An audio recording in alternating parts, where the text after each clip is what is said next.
is running out. I've come too far to turn around. I know God will work it out. God will work it out. One thing I know, one thing I found. God will work it out. Oh, yes, He will. Oh, things are coming together.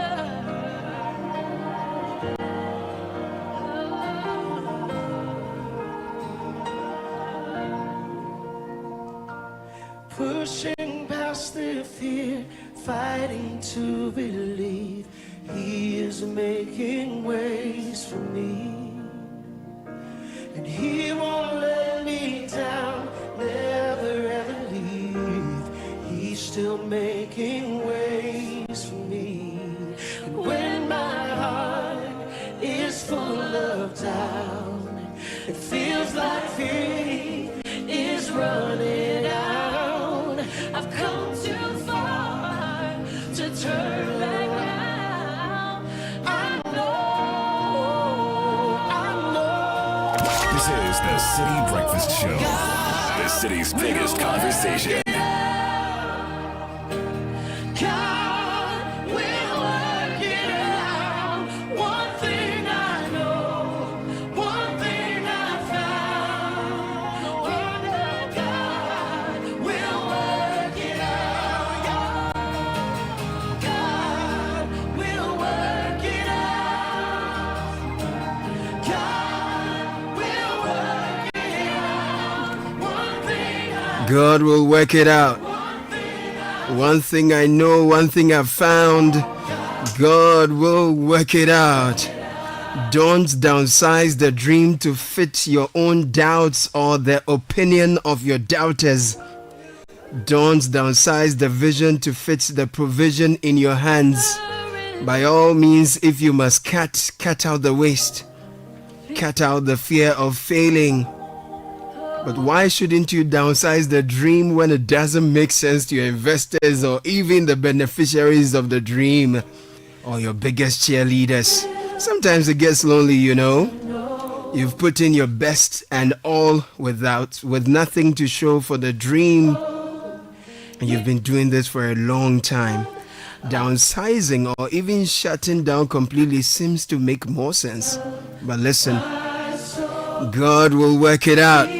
When human efforts hit the wall, when we are at our wits' end, that's when He shows up and shows off. He comes in and turns things around. If only we'll trust Him enough not to give up. Imagine if Noah downsized the ark because Charlie, what be this?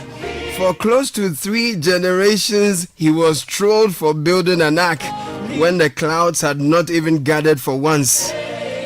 But he stuck to the instructions given him, neither downsizing the dream nor compromising the quality of materials he was instructed to use. Don't downsize the dream. Don't compromise the quality of materials you've been instructed to build that dream. God will work it out. It's not just a story. It's not just a piece of motivation to you. It's a truth I have come to live and believe, that God will work it out. Good morning to you. Welcome to Tuesday morning, July 15, 2025. Time check is 27 after 6. 97.3 Citi FM. Welcome to your favorite, my favorite, our favorite, the Citi Breakfast Show. It's a very interactive show. My name is Caleb Kuda. Happy to welcome you to a brand new day, a brand new start, brand new opportunity, reminding you not to give up on your big dreams, because certainly God will work it out. And Access Bank is supporting us to remind you that you are not alone. If you've got big dreams for your business, let Access Bank take you there. They are helping us bring you business sense, which I just shared with you. Now they call something the Access W, in partnership with WCI Forum, and they're inviting you to Istanbul, Turkey for a lifetime business experience you don't want to miss. This is for business leaders, entrepreneurs, investors, go-getters. Istanbul is calling. We're doing this at the International Business Adventure. It's an international business adventure happening from 11th to 18th of August, packed with B2B mentoring, industrial zone and showroom tours, visit to top companies in construction, building and roofing materials. It's cutting across industries, oil and gas, fashion, cosmetics, pharmaceuticals, hospitality. Wherever you are, you find yourself here. There is also sightseeing opportunities. Now, for double occupancy, this is going for $2,500. Single occupancy, $2,800. This is what you've been looking out for. Visa, flights, everything is sorted, but slots are limited. So secure your seat today and explore fresh business opportunities on the global stage. Call Jemima on 0579 734 663, 0579 734 663. Access W, inspiring, connecting, empowering. Access Bank, more than banking. Welcome aboard. Let's have a great day.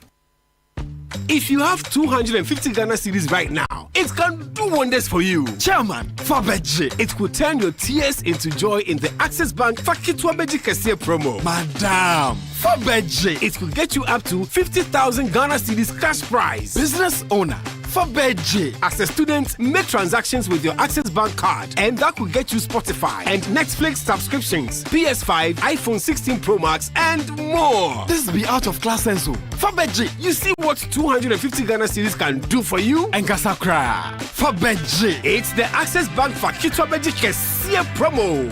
Deposit a minimum of 250 Ghana cedis and its multiples in your new or existing account, and be on your way to winning a share of the 580,000 Ghana cedis in cash prizes and other amazing rewards. The more you deposit, the more your chances of winning. Promo runs from now to September 2025. This promo is in partnership with NLA on the Caritas Lottery platform. Terms and conditions apply. Access Bank, more than banking. Join the conversation on the Citi Breakfast Show on Facebook at facebook.com/Citi97.3, Twitter at twitter.com/Citi973, and Instagram at instagram.com/Citi973 with the hashtag CitiCBS.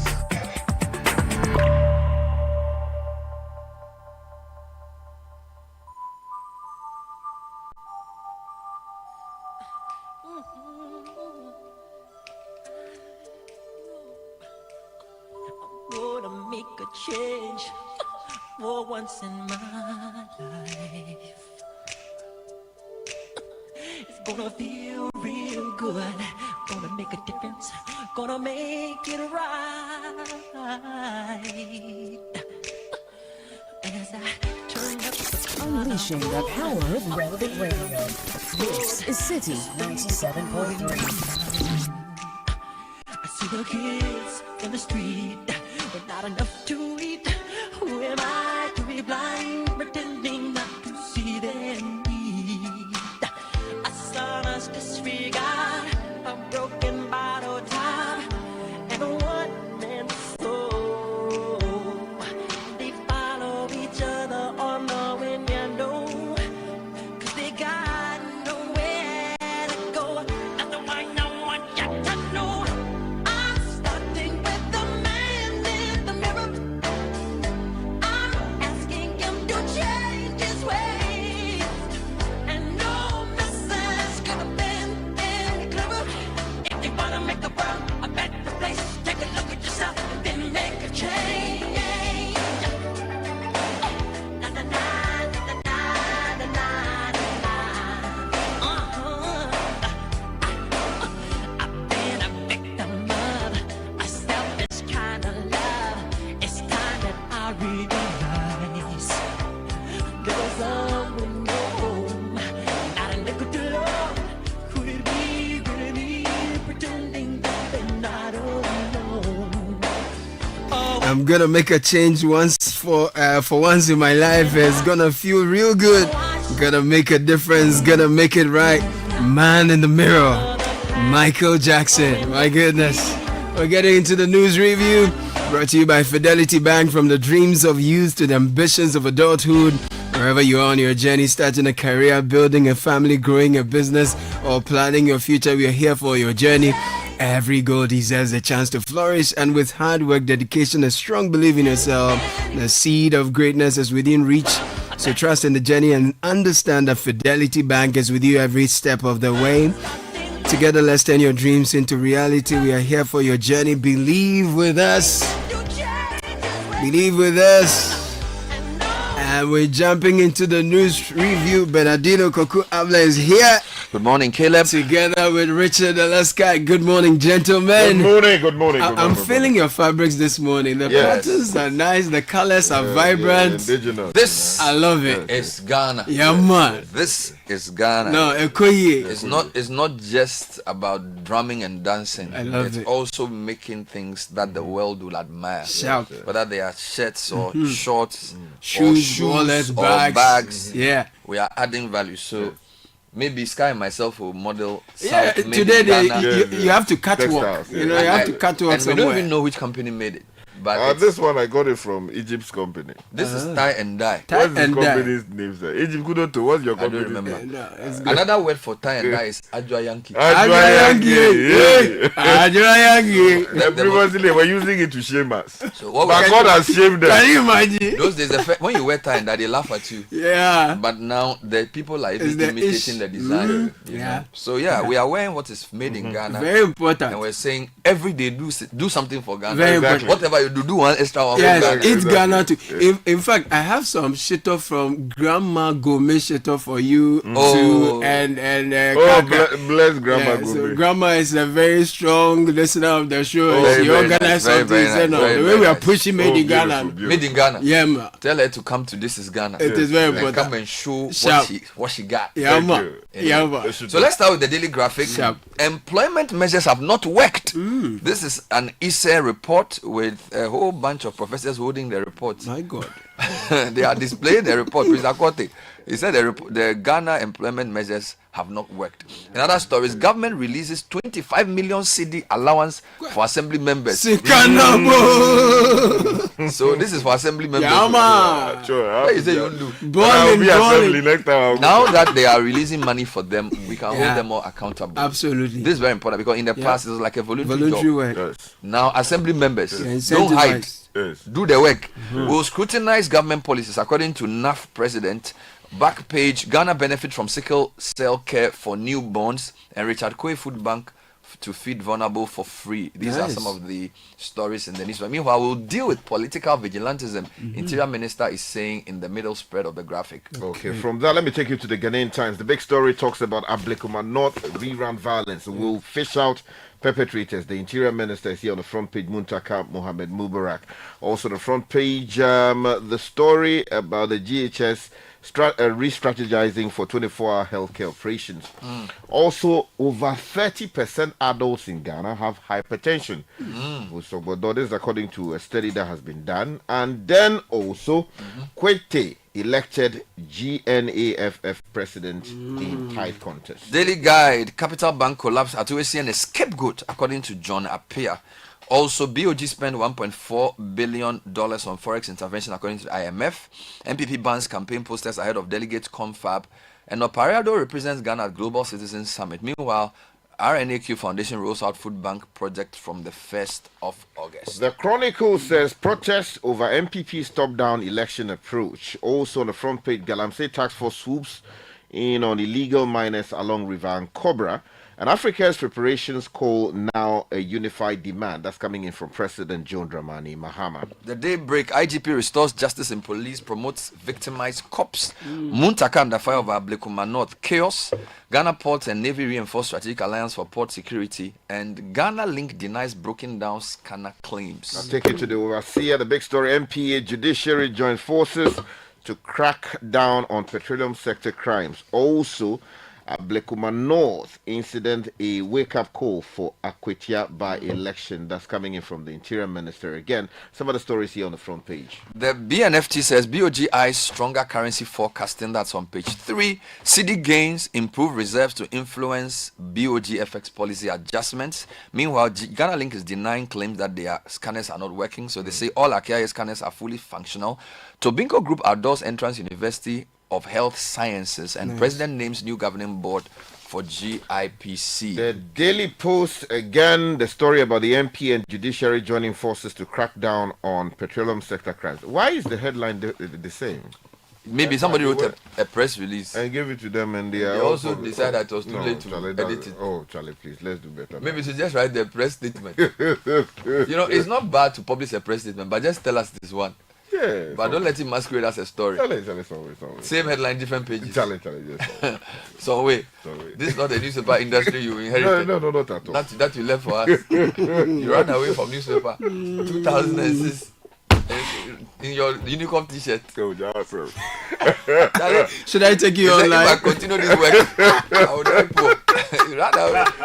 Let me go you Let me take you to the I'm covering a demonstration. Talk to me. This work, if I don't change, I'll die here. I don't see why you defend me. No, so I want you to be merciful to the newspapers because they are doing what you know. It was not easy. It's never been easy. What else do you have for us today? Finally, the New Republic says Araba blows whistle in the wind and is demanding some $10 million in compensation from the state. Right. Also, Azuma Resources cuts ties with Bryce Simmons. That's what the paper is claiming. And a number of other stories here, including President Kufuor accusing the MPP of betrayal. Okay, so developers have 2 months to regularize building permits. This is Ayawaso West Wagon Assembly warning. It's on citynewsroom.com. Still on citynewsroom.com. In Medina, 2 suspects arrested for defiling 14-year-old girl. Sad story. Hundreds hold candlelight procession in Akwetia to honor Ernest Kumi. Interior Ministry has inaugurated a new fire service council. And Citi is verifying a story on the gay couple photos we saw in Ghana recently. There was a comment in Parliament that it was AI generated. We have verified that that's communication is false. It was actually true. They came here. So government withdraws military protection for unauthorized civilians. Clamp down on illegal mining kingpins. Coalition against Galamsey is demanding now the Ghana Health Service to roll out 24-hour services at chips compounds, polyclinics, etc., etc. The NPP's National Delegates Conference won't be postponed. Joseph Osewusu is speaking, and Nana Akufo-Addo denies plot to delay NPP primaries and delegates conference. University of Ghana has lifted ban on social gatherings as COVID-19 cases decline. Now, the minority leader is making an allegation that the drip equipment are being used for Galamsey. Serious. All those on citynewsroom.com. Citynewsroom.com. Channel1news.com. Criminalize derogatory language against PWDs. Federation of Disability Organization urges CRC. Stop brat force in Galamsey. Crack down brute force. Small scale miners urge government. And then Boko tension. We are deeply worried. In Debila is speaking here. Ekuya Free contested rerun due to pressure from grassroots, and we were told that she's apologized.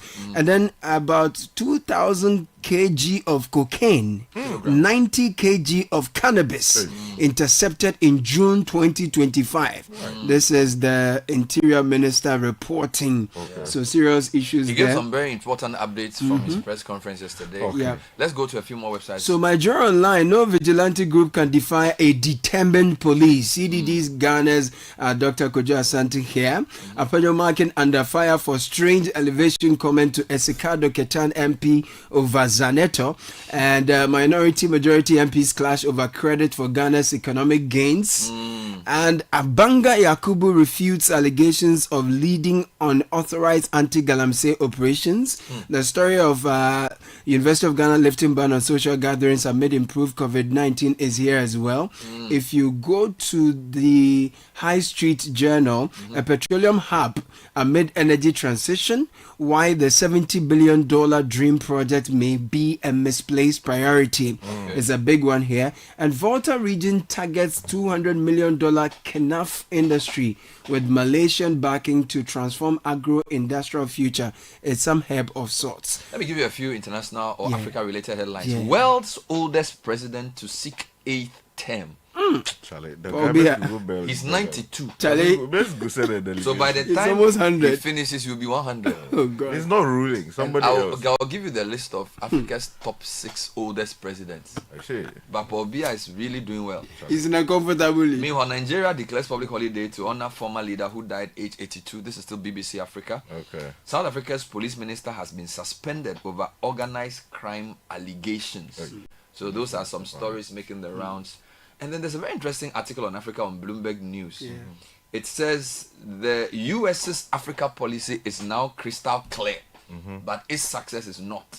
And it talks about abrasive or abusive tariffs, visa bans, suspicions of cynical peace for exploitation, and extractive deal making. Let's start with the Interior Minister. The Interior Minister is on page 12 of the Ghanaian Times this morning. The story says, "Will fish up perpetrators." Interior Minister Julius Yao-Petiti writing says the Minister for Interior, Alhaji Muntaka Mohamed Mubarak, has assured the country that persons involved in last Friday's Ablekuma North election rerun violence will be identified and punished in accordance with law. Now, he said the John Dramani Mahama-led administration would not condone any form of electoral violence, irrespective of who is involved. There's a quote here that says, "I have spoken to the Interior General of Police family."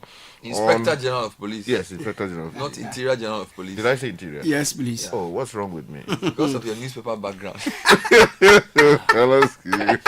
Pre-pack, let's write to Alonso on this matter. He's trying to So the Inspector General of Police. Yeah, the videos of the disturbances during the election rerun have been forwarded to him.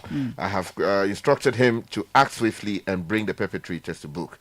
And it goes on to provide further course. But you know that yesterday he held a press conference to update the nation on what they've been achieving. We'll bring you some highlights of that. Meanwhile, Professor Kwesi Enin has been speaking on the Ablekuma North situation. He says the police had time to de-escalate violence. He's quite disappointed with the police action.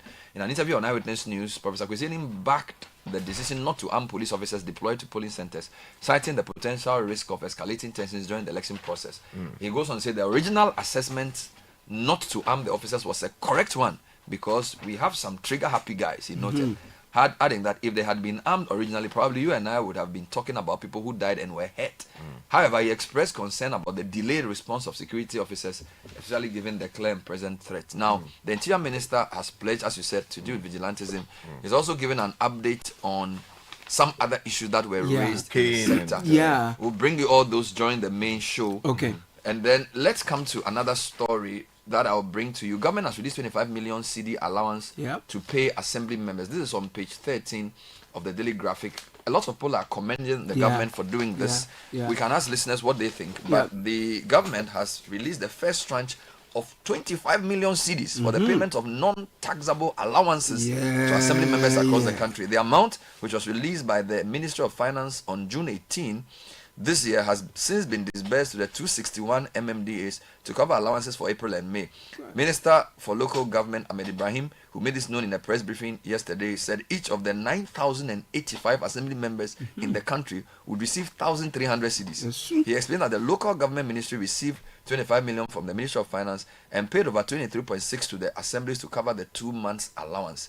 The Banda MP said the remaining amount had been lodged in an account and would be added to the next tranche to cover the 3 months. Now, a number of people are commending the government for doing this. So the Chamber of Local Government or Governors, Charlotte, has commended the government for fulfilling its promise on doing this. Now, they're also saying that it will motivate the assembly members to do a better job.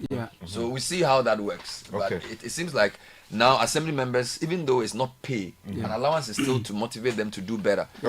Just staying with us within that space, let me just draw attention to a story on page. By the way, do you know who these guys are? The assemblymen. Do you know your assemblyman? No. Either for your hometown or your house. No. That's where the problem is. But for my hometown, no. Are you sure? Yeah, no. David Eglu. From last time. Oh yeah, I still there. David Eglu. It's not coming changly. No, it's Eglu. Well, it's very important that we know. You see, this This what I'm trying to say is that you see there are 9,000 people who have been given a task of helping assemblies to bring development to you. Yes. They are being paid 1,300 cedis a month. The least we need to do is to know who they are, Yes. check where they live, get their phone number. Yes. So that if there's an issue, we'll call them. It's very important. Go on. So we are told that the LUSPA and ILGS, Yes. governing councils have Yeah. been inaugurated. So if you're interested in that story, go to the back page of the Ghanaian Times. But still talking about money, though, Bernard. Let me draw your attention to something we've been talking about for some years now. Africa's preparations call now a unified call or demand coming in from President John Dramani Mahama. That story is on page 3 of the Chronicle. It says President John Dramani Mahama has reiterated that Africa's preparations call is now a unified demand. There's a quote here that says Africa's call for reparative justice is no longer a whisper. It is a unified demand grounded in historical truth, moral clarity, and an unwavering commitment to dignity, he said. Now, he added, as we implement the 2025 theme of the year on justice for Africans and people of African descent through reparations, we reaffirm our shared resolve to correct historical wrongs and injustices through restitution, healing, and holistic systemic transformation. He was speaking at the AU summit. Let me take you back to local government issues. Now, developers have 2 months to regularize building permits. This is Ayawaso West Assembly speaking that the Ayawaso West Municipal Assembly has issued a 2-month ultimatum to property owners with unapproved developments to regularize their building permits. According to a statement issued by the PR department on behalf of the municipal chief executive, the directives follow the increasing number of unauthorized structures across the municipality, some reportedly built with questionable permits allegedly issued by other assemblies. And the statement noted that some of the affected developments include large buildings sited dangerously close to major roads. It also stressed that the assembly was legally established in 2018 and therefore all valid building permits must bear its official documents. So if some of them are built in unauthorized ways, how do we then regularize their quick papers instead of maybe take them? Yeah, quick story in the graphic. Employment measures have not worked. ISA is the Institute of Statistical and Economic Research. Yeah. They have said that government interventions intended to reduce youth unemployment have since 2015 failed to effectively address the issue. This is a report they released. The report further emphasized that while initiatives such as NEIP, Youth in Agriculture, and Nation Builders Corps offered training and job placement opportunities, they often overlook youth interest as the training modules and job offerings were developed without the direct input of intended beneficiaries. It identified 2 main causes of high youth unemployment in the country, which is a significant mismatch between skills gained through training and labor market demands and a shortage of job opportunities to accommodate the increasing number of young people. We know this, but we thank ISA for putting this together. Now, the head of the social division of ISA, Dr. Martha Awo, who shared the report findings, stated that government programs such as NEIP and YE and YAP offered training modules which while NAPCO, for instance, was focused exclusively on job placement. She explained that the training programs were focused primarily on agriculture sector and entrepreneurship, and then basically goes on to identify what is wrong with this approach and propose a better way of dealing with unemployment in a sustainable way. Okay. Well, quickly, if you go to page 7 of the Chronicle, there's a story there that is worrying. Timber industry is collapsing. Benis Besse reports for the Chronicle and says the leadership of the concerned timber contractors of Ghana, led by Bright Kwesi Nkeyasen, has issued a strong warning to the government over what it describes as the rapid deterioration of the timber industry due to policy missteps, regulatory inaction, and related matters. Now, the press conference in Accra on Monday, Mr. Nkeyasen declared that unless President John Dramani Mahama's government urgently addresses their concerns, the group will mobilize timber workers, their unemployed families, and heavy-duty equipment, including sawmill machines, bulldozers, and trucks, for a mass picketing at the Ministry of Lands and Natural Resources. It goes on to tell you about exactly what the problems are within the industry. So let me bring you this story. Drip equipment being used for Galamsey Afanyo Marking alleges Minority Leader in Parliament Alexander Afanyo Marking has alleged that some equipment designated for the District Road Improvement Project DRIP is being diverted for illegal mining operations with little to no intervention from the Mahama administration to stop the practice. He warned that the ongoing environmental degradation caused by illegal mining, commonly known as galamsey, poses a serious threat to Ghana's economy by undermining the government's own efforts to promote agricultural development as a key driver to growth. Meanwhile, the coalition against galamsey is asking on government to clamp down on illegal mining kingpins. Ken Ashigbe leads that group. They are demanding specific action against NDC constituency chairpersons for Axim and Dunkwa, who have been accused of involvement in illegal mining activities. Now, although the presidency has acknowledged receipt of the coalition's petition, the group says it is yet to receive an official response. Speaking to Citi News on Monday, the convener, Dr. Ashigbe, emphasized the need to go after the masterminds of galamsey, describing them as central to the crisis. The coalition also pressed the government for updates on ongoing investigations into Akonta mining, a company previously flagged for engaging in illegal mining activities within protected forest Talking zones. about updates, if you go to page 5 of the Chronicle, Galamsey Task Force swoops on illegal miners along Ankobra. A joint anti-Galamsey task force has carried out 7 hours and 45 minutes raid on illegal miners along the Ankobra River, spanning from Jura, we also to Jura ACM in the Evaluate Jura municipality of the Western Region. Now, sanctioned by the chairman of the Regional Security Committee, who is also the Western Regional Minister, Joseph Nelson, the team carried out a meticulously planned dawn raid on known galamsey hotspots in the aforementioned communities. And we're told that the operation yielded significant results with a total of 153 Chamfang machines. Can you imagine being destroyed?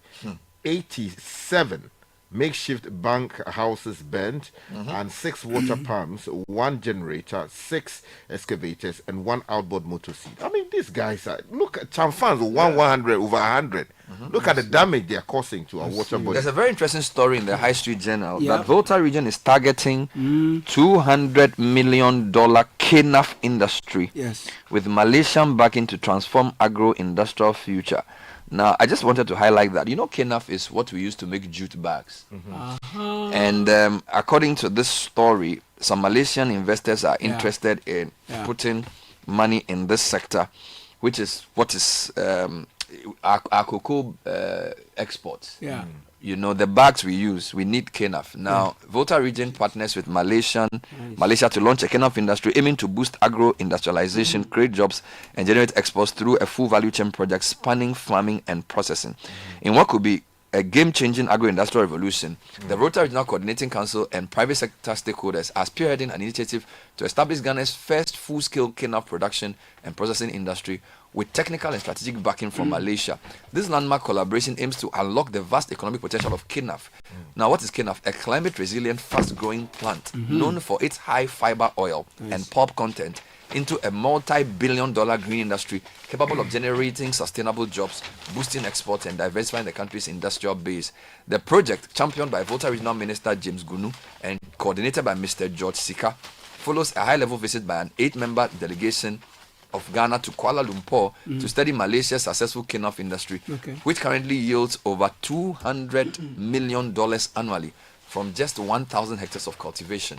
The details of the story are given. I think it's a very good one. Very, very good one. Yeah, let me give you 2 quick highlights.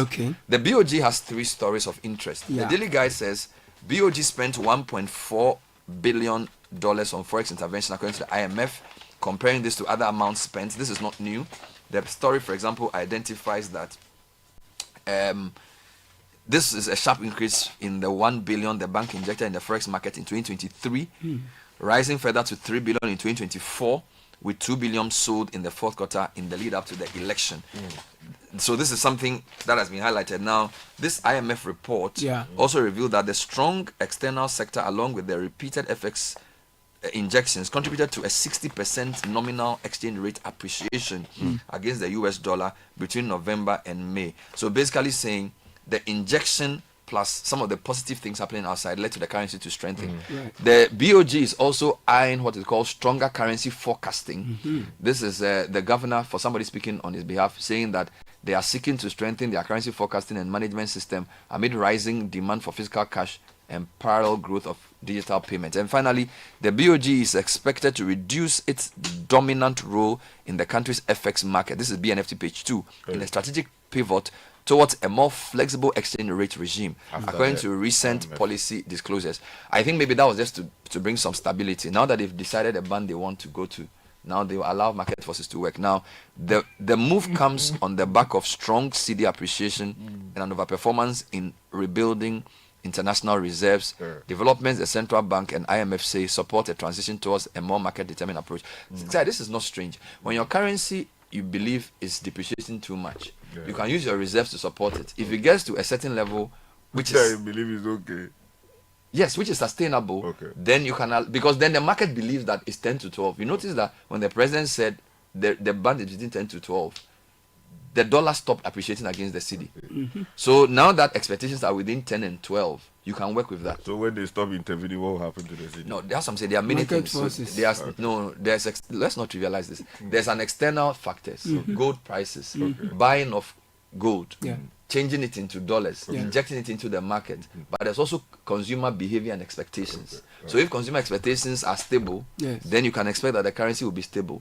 Other things being equal. World's oldest president to seek 8th term. That's the final one for me on the BBC. And so the world's oldest head of state, Cameroon's President Paul Biya, 92, has said he will run once more for re-election in October, aiming to extend his 43 years in power. Seriously? Rest assured that my determination to serve you matches the urgency of the challenges we face, he said in a post on X. So Sky, honestly speaking, what is going on? No, people, when others are in power, there are powers behind the power, and they are the real power. And they sort of have huge interest having the young man there. Because I have Africa's five. Let me tell you, Africa's 5 longest serving presidents. Paul Biya? You know, they are in Equatorial Guinea right now, right? Theodore Obiang is 83. Yes. Do you know how many years he's been in president? Since 1979. 46 years. Paul Biya is 92. He's been in power since 1982. The year you were born. Yoweri Museveni is 80. He's been in power since 1986. Isaias Afewerki is 79. He's been in power since 1993. That's 32 years. And Denis Sassou Nguesso is 81. He's been in power since 1997. Let's form a council of African leaders and put them Yes, together. let's give them WhatsApp group. So that we can just ask them so that they can leave the Is it that they president. can't find somebody to replace them? You know, sometimes it's the fear of the unknown that, you know, they will be hauled before courts, prosecuted for crimes committed A over 92-year-old man 40 years. wants another 8-year thing. That's the It's urgency completely of unacceptable. now. The man is almost always in His France children- and his Geneva. students should speak to him. Now the news review. Thank you, gentlemen.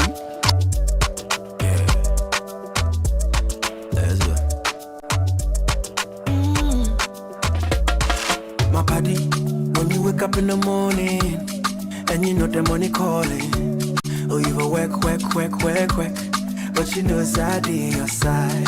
If I believe with us, if I hold my hand and believe, oh, cause you know it's at your side. And when you dream, no say I live for you.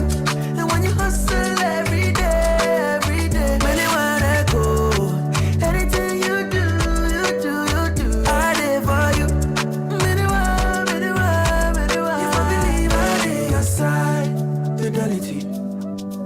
If I believe with us, fidelity. If I know I live your side, fidelity.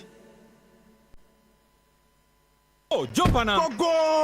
Ah, Google me. I want time where you can't park where I don't hear the sound of your car. Why you buy new car? No, I don't change my car. It be the same right. It be the fuel way I change. Way one shouts it. Ever since I started using the all-new Excellium Premium Fuel, fortified with 3-in-1 action. Oh, Joe, now my car they run like electric car. No, it's so. This is the type of fuel where they want to. Cause now engine they cost. Where they want for way if I buy it, it go protect my engine. And with the small way I buy, I go drive, sir. Absolutely. It's like strapping a turbocharger to your engine and giving it a protector. later. And what they boss my mind self be the 3-in-1 action, no? Excellium, they prevent up to 99% of deposit. It be anti-wear, some be anti-corrosion. Won't pay when I open them. Hey, so where can I find this magical fuel? Just head over to any Total Energy service station and your car will thank you. Hey, then make a finish Magobe fast, then rush go Total Energies. My friend, but why your hand Magobe inside? I give you info. Make a fill the gobe too small. Go! Yo, Anna. Excellium is designed to protect your car engine, decrease fuel consumption, and lower CO2 emissions. Don't say fuel. Say Excellium. Choose Excellium. Choose quality. This is the City Breakfast Show, the city's biggest conversation. Now, Shika Caesar is bringing you the breakfast edition of the City Business News. Is brought to you by EcoBank and MTN. Good morning, Nashika. Good morning, Caleb. Hello and welcome to the breakfast edition of the City Business News, proudly brought to you by MTN, GOIL and EcoBank. I'm Nashika Caesar. Coming up, 13 banks meet recapitalization target while one state-owned bank remains behind schedule. This is according to the International Monetary Fund, IMF. Also coming up, National Petroleum Authority seeks stronger judicial backing to clamp down on fuel-related offences in downstream petroleum sector. And later, Association of Ghana Industry warns that high electricity costs could undermine 24-hour economic policy.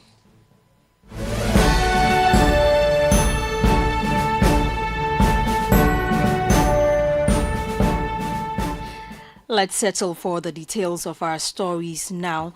13 banks that recorded capital shortfalls following Ghana's domestic debt exchange program DDP have now met or exceeded their recapitalization requirement as of end of 2024 and are on track to restore their capital adequacy ratio to 13% by end 2025. Despite this progress, one state-owned bank and a few others remain materially behind schedule due to delays in shareholder capital commitments, elevated levels of non-performing loans (NPLs), and slow recognition of credits impairment and provisioning. Here's more from the country report by the IMF. According to the IMF country report, these banks are now under intensified supervision by the Bank of Ghana, with corrective measures being enforced to help them meet their recapitalization target by 2025. Parliamentary approval and implementation of the World Bank-funded segment of the Ghana Financial Sector Stability Fund could also support some of these institutions, provided they secure adequate capital injections to qualify for assistance. The reports also point to continued efforts by Ghanaian authorities to address credit quality and financial sector legacy issues. While NPL growth has slowed, the overall NPL ratio remains high at 22.6% as of 2024, down slightly from 26.7% in the first quarter. To tackle the NPL burden, regulators are pushing banks to strengthen credit risk management systems, improve skills in loan classification and provisioning, and strictly monitor the performance of banks' NPL reduction strategies. The IMF notes that specialized deposit-taking institutions, which are key to promoting financial inclusion, remain weighed down by undercapitalization and unresolved legacy challenges. Critical aspects of the Ghana financial sector strengthening strategy have also yet to be implemented. The Bank of Ghana, the report adds, is reviewing its prudential and operational risk standards and advancing the implementation of Basel II and III. It is also formally communicated to the industry that all post-DDP regulatory reliefs will cease by end 2025. That was a business desk report. Now, the Bank of Ghana has announced that currency education will be a key focus of the 60th anniversary celebration of the city, aimed at promoting the proper handling of the national currency. The anniversary, which falls on July 19, 2025, will officially launch in August with an event at the Accra International Conference Centre under the theme 60 Years of the City, a symbol of sovereignty, stability and economic resilience. Speaking to the media at the 5-day West African Institute for Financial and Economic Management workshop in Accra, the head of currency management at the Bank of Ghana, Dominic Owusu, emphasized that the city remains a symbol of national pride and must be treated with care and respect. The Bank of Ghana has taken a very strategic approach to currency education. And as part, very soon, Bank of Ghana is going to launch the Citi X60 celebration. And within all this program, you appreciate that we have a very, very rigorous currency education that is coming up. I think we've been doing a lot of education. We've been collaborating with you media, but we are even taking it to another level where we also educate the public very well on how to handle the currency world. So we have a lot of things coming up, and we'll make sure that we would, because you see, one thing is that the currency is our national pride. Dominic Owusu is the head of currency management at the Bank of Ghana. The central bank has also issued a strong caution to the public against the rejection of coins as a legal tender, warning that such behavior could undermine the country's price stability efforts. The central bank has observed that some individuals continue to refuse coins, particularly the 10 and 20 peso denominations, when given as change. The BOG emphasized that all banknotes and coins issued by the institution are legal tender and must be accepted in all transactions without exceptions. Away from that, the National Petroleum Authority, NPA, is seeking stronger judicial backing as part of efforts to clamp down on fuel-related cases in the downstream petroleum sector. The Chief Executive Officer of the National Petroleum Authority, Godwin Eduti Tamaklo, has engaged the Acting Chief Justice to propose the establishment of dedicated petroleum courts. That's more in the following report by Daniel Sakiti. The move could significantly fast-track criminal cases and other infractions that continue to pose challenges to the downstream petroleum sector's integrity and national energy security. The NPA, which has regulated Ghana's downstream petroleum market since 2005, says the pace of legal enforcement has not kept up with the rapid expansion of the industry. While internal dispute resolution mechanisms exist, Chief Executive Officer of the National Petroleum Authority, Godwin Eduji Temaklo, in his remarks said cases with criminal elements are often delayed within the conventional court system.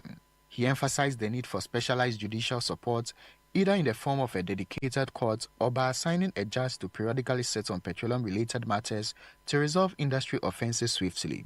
The Acting Chief Justice, His Lordship Justice Paul Bafuboni, at the high-level engagement, welcomed the idea, describing it as worth exploring. The Acting Chief Justice, however, pointed the challenge of limited judicial personnel. He revealed that the courts at all levels are overwhelmed. As a workable solution, His Lordship Justice Paul Bafuboni proposed that an existing court could dedicate at least 2 days every 2 weeks specifically for petroleum-related cases. He suggested naming it Petroleum Court, providing a clear mandate and focus to address industry's unique challenges. That was Citi Business News' Daniel Sakiti with that report. Now, the Association of Ghana Industries, AGI, has raised concerns over the high cost of electricity in Ghana, warning that it poses a significant threat to the successful implementation of the government's 24-hour economic initiative. The policy, which aims to drive economic growth by encouraging round-the-clock business operations, is expected to contribute substantially to Ghana's real GDP growth and create millions of jobs. By stimulating continuous economic activity, the initiative is also projected to attract investment and improve household incomes. However, speaking to Citi Business News, President of AGI's Greater Accra chapter, Chonam Akwelo, cautioned that without urgent action to address structural challenges, particularly high electricity tariff, the policy risks falling short of its goals. The cost of power in Ghana is so high that in the sub-region, we're probably the highest paying country when it comes to the cost of power. And our challenge is that whilst the government is pushing for the 24-hour economy program, it appears that the cost of power is still going up. But our concern in industry is that we cannot work with this cost of increase in cost of power. It's really challenging. And we're saying that government must create a special purpose vehicle for industry. And so let's know 24-hour economy program. This is how much subsidy industries getting in terms of power. So that way we know that this is really something that will go with. So You had there the president of AGI's Greater Accra chapter, Chonam Akpelo. Now, on the interbank market today, the dollar is going for 10 cedis, 40 pesewas, while the British pound is going for 14 cedis, 7 pesewas, and the euro is going for 12 cedis, 16 pesewas. And that's all for the breakfast edition of the City Business News, proudly brought to you by MTN, Goil, and EcoBank. I'm Nashika Caesar. Many thanks for your company. To have a great business day.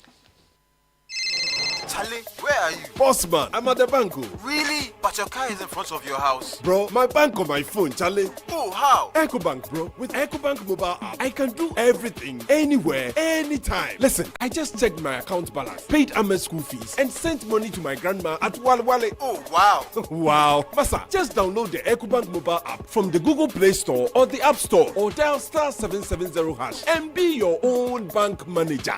Manager. Whether to pay bills or fees, to check account statements, send money across Ghana, abroad, and more, EcoBank mobile app has got it covered. EcoBank Mobile, making everyday people live everyday lives the EcoBank way. EcoBank, the Pan-African bank. If home is where the heart is, then let's go home, shall we? Let's go where the entertainment is, where the passion is, where the laughter is, and sometimes even the tears too. Let's go where we feel safe enough to share our opinions, and send tweets, where we do that embarrassing little dance to our favorite song. Let's go home where the love, the care, and the joy live. There's no place like home. Connect your home to super fast internet with affordable data bundles from MTN Home. Visit broadband.mtn.com.ga or your My MTN app to sign up today. Everywhere you go.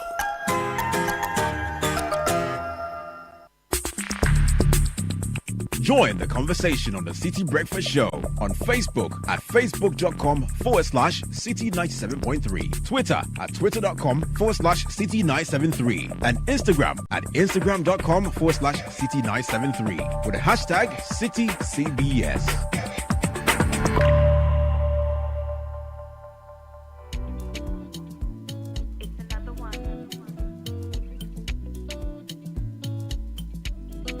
Many thanks to Nashika Caesar, who brought us the breakfast edition of the City Business News, proudly sponsored by EcoBank and MTN. EcoBank is offering you a money emergency number. Anytime you find yourself in dire straits, you need instant access to loans, funds transfer, utility payments, airtime and data purchase, but you realize you don't even have data. Just dial *770#, *770#. With *770#, EcoBank will come to your rescue. EcoBank is the Pan-African bank. Now, carrying multiple phones around can be such a chore, but you can go seamless with MTN eSIM and enjoy the convenience of connecting multiple phone numbers to one single phone or device. To check if your device is compatible, simply dial *#06#.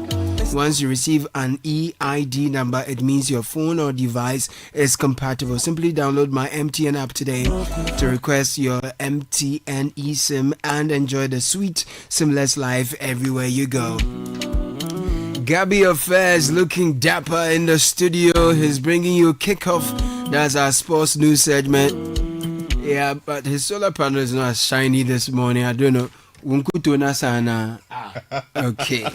Now, Kickoff is brought to you by Shell V Power, Polytank, and Leshell. Shell says, how do you want your engine to feel today? Confident, protected, ready to perform? Then let's talk about Shell V Power. Shell V Power with Dynaflex technology, especially formulated to clean and protect your engine, giving it the boost it needs. So feel unbeatable because the best choice feels just right. Feel the feeling with Shell V Power. Shell, go well. Listen, this is Ghana. You only get deceived if you're not sure what you're buying or you don't know the market. But when it comes to water storage tanks, man, the name we all know is Polytank. 3 decades, still going strong, trusted by all generations. So make no mistakes, choose Polytank for guaranteed quality. No matter the size you want, durability is always assured. And when you go to Polytank partner stations across partner shops across the country, you get what you want at the same price. Tamale, if it's 10 in Accra, it will be 10 in Tamale as well. That is at our partner shops. We are the original, choose the original. We don't request for Momo payments online. You know, the month has, Bukef. The month has Bukef. So today is July 15th. And brothers are hot. Oh, okay. And if you ask Gabi how he gets liquid, how he stays liquid, he talks to Lesheho Don't Come. Lesheho is doing the Don't Come campaign so that it doesn't matter the time of the month. If you find yourself in want, you need some loans to take care of your rent, education, or unexpected expenses, they've reduced the interest rates for you. So talk to the Lesheho Don't Come campaign team. Nana is in charge of this one. WhatsApp or call him on 02700 4799 02700 4733. Let's make life easier together. Lesheho, let's improve life. Gabby takes over. Let's kick off.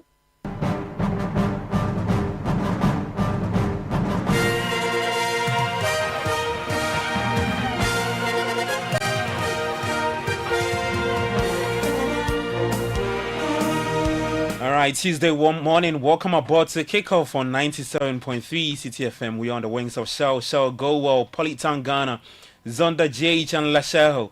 Let's improve life. I am Gabi Ofe. Let's get straight into the details, and we start off with some women's football. And good news for Ghana's Black Queens, because they are through to the quarterfinals of the ongoing 2024 Women's African Cup of Nations, happening all the way in Morocco. Now, after a 1-1 deadlock at halftime, the Queens surge ahead with 3 goals in the second half to advance. Chantel Boylocker sealed a victory with a stunning curling shot into the bottom right corner, making it 4-1 for Ghana's Black Queens. Let's hear from Chantel after helping her side to the next stage of the tournament. My feeling, I don't even know. It's crazy, but no, I'm proud. I'm so proud of the girls. Like, they have my back out there today. I try and lead. As everyone can see, I'm a character. I'm very vocal on the pitch. I try and push the team as much as they can. And today we went all out. We conceded the goal, which I take responsibility for. But then, as I look around, all the girls are picking me up. And that's what we needed today. That's what the coach wanted, and that's what I told the girls. We need a team. We're not going to win this game without being a team, and that's what we did every second of that game. It was just the team. So I'm so proud of the girls. I'm so proud of the fans. I'm proud of Ghana. I'm proud to be a part. All right, so that's Black Queens forward Chantel Boyd-Lockhart speaking after Ghana beats that Tanzania by 4-1 in the final group game. That's Group C. Well, the Black Queens will now face Algeria on July 19, 2025 in a battle for a semi-final spot. They finished second with 4 points from 3 games with a goal difference of +1. Better than Mali, who also lost to South Africa by 4-0. While reacting to that is Ghana's ambassador to Morocco, Charity Bedao, also had this to say following Ghana's progression to the quarters. Yes, indeed. The last time we spoke, I told that we didn't start on a very good note. We started with 2-0 South Africa. In the second game, we drew and we were not too happy. But after I had an encounter with the girls, I realized that they were very optimistic and they raised my hope. And I was also very confident in them that they were going to make Ghana proud. And indeed, they have done that. You know, I told you earlier that they were having some challenges regard to their finance and things. But the Minister for Sports quickly intervened and dispatched the accounting officer to come and sort them out. So it also boosted their morale, you know, with the little support that the embassy also gave. So we are not surprised. We are grateful to God that we have made it. And I know that they are going to make Ghana proud. All right, so that's Ghana's ambassador to Morocco, Charity Bedao, speaking there. She's supporting Ghana's Black Queens, the 2024 Women's African Cup of Nations. Staying with the Queens, and some more reactions coming up. We hear from one of the experienced heads in the team, Evelyn Bedu, after the team's progression to the quarters. I'm extremely excited because we were disappointed about our first 2 games, and I think we spoke to ourselves that we need this win more than everyone. Even Ghanaians back home, we need this win more than them, and everyone can see we really show up today. All right, so that's Black Queen forward Evelyn Bedu speaking there. Well, some more reactions. Former Black Queen striker Samira Sulemana also voiced the concerns over Ghana's attacking approach against Tanzania. The Queens have now conceded 4 goals, 2 against South Africa, 1 against Mali, and another against Tanzania. Our girls clearly lack the courage to possess the ball. They lack the confidence to keep the ball. So it makes the team often opt for clearing the ball high or just, sending high balls. Just like you guys were saying, when they send that high balls, it's not on purpose, because normally all of them has transit to defend, and then we just get the ball and hurry, we just kick. Sometimes it's left with maybe only a Dubia who takes the run and nobody is even in the box to pass the ball to. They are reluctant to take risk, if you look at it very well. It has made our defense, midfield, kind of disjointed. They are not connected. They don't move together as a team. So as a result of this, we are not able to maintain or control the game. We can't even invite pressure. All right, so that's our former Black Queen striker Samira Sulemana speaking there. Well, let's get to the opposite end and hear from the head coach of Tanzania, Bakari Shime. He says it was simply a bad day for his team against Ghana's Black Queens. It was a bad day for me and my players in terms of the result of this match. It was very, very tough match for us. My players, they can't manage to back from fatigue match against South Africa. So everything was down, the pressure of the teams, decision making. And the other side, our opponents came with a high pressing, don't give us time and space to play our style of play. So we make a mistake for the first goals, and then we equalize. But the second half, the lot was took out of confidence for my players. So all of all, it was a bad game for us. All right, so that's Bakari Shime. He's the head coach for the Tanzanian senior women's national team. Well, a quick run through the teams who have progressed to the last 8 of the competition. Host nation Morocco will take on Mali. Algeria up against Ghana's Black Queens. The Super Falcons of Nigeria will face the Copper Queens of Zambia. And South Africa's Bayana up against Teranga Lionesses of Senegal in the quarters of the ongoing 2024 WAFCON. So we'll see which teams will progress to the semi-final stage. Away from the women's football, Pando Heart of Lions administrator Stephen Boche says Ghana's domestic transfer market remains difficult to operate in, forcing clubs like his side to rely more on trials and eye-test scouting than structured data. Now, Heart of Lions will compete in the 2025-2026 GPL season, scheduled to start in September. The Ghanaian system is not that transparent compared to Europe, where you want to buy a player and then you have the data of the player and then you can easily acquire the player. We are in Ghana where you even find it difficult to watch other opponents to justify who you want to get into your team. So we started a trial for I think the past 3 weeks. We've gathered a few couple of them, I think about 15 players who are joining the senior team for trials. So after we go back into the market, look at the various loopholes we have to fill before the season begins. So on transfer, we are going to bring in players. Definitely some will leave, some will come. But we want to ensure that the right players come and join Heart of Lions Football Club before the season 2025-2026 season begins. All right, so that's Pando Heart of Lions administrator Stephen Boche. Well, to the foreign front, and Arsenal have agreed a deal with Valencia worth an initial £13 million plus add-ons for defender Christian Mosquera. Personal terms on a 5-year deal have also been agreed in principle. Arsenal are hopeful all will be sorted in time for Mascara to be part of the squad that flies out to Asia for the club's pre-season tour on Saturday. Newcastle United have also stepped out their interest in long-term striker target Hugo Ekitike.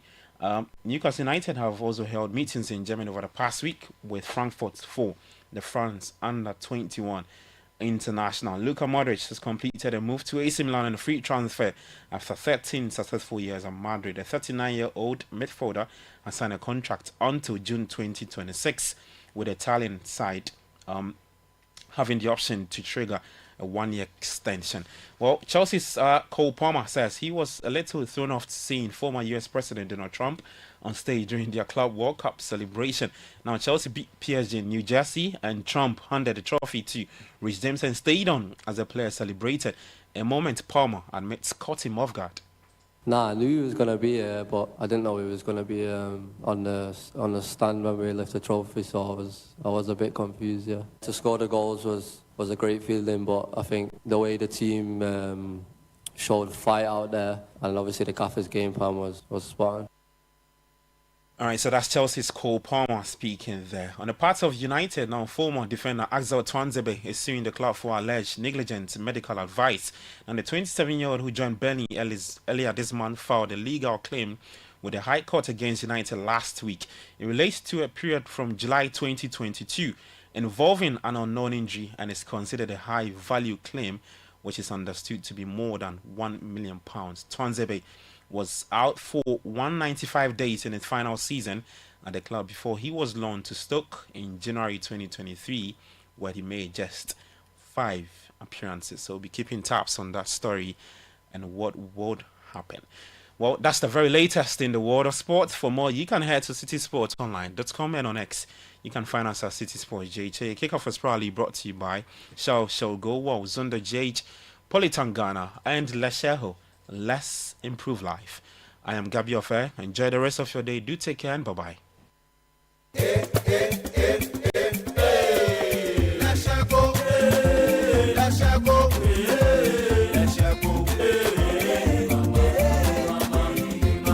If you need unique services, innovative financial solutions, we deliver on our promise, cause we are number one.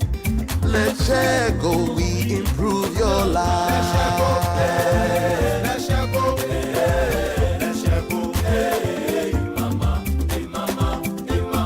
even when you're stuck with nothing, no matter your situation,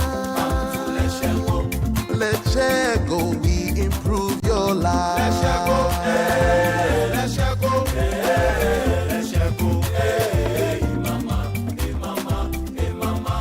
let's go, we improve your life.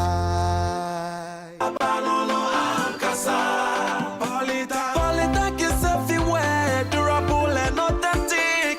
Stronger brand you can trust. Polytank, we get some more Rambo and get some more super. And the Poly challenge we did.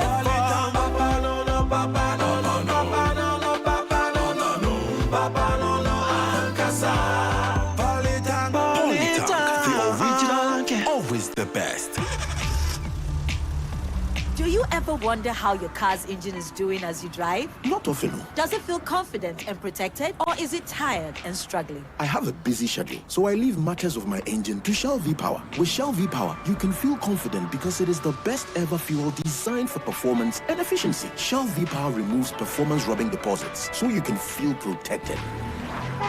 Fill up with Shell V-Power at a Shell service station near you. Feel confidence, feel protection, and feel performance over and over again with Shell V-Power. Fuel the feeling with Shell V-Power. Go well.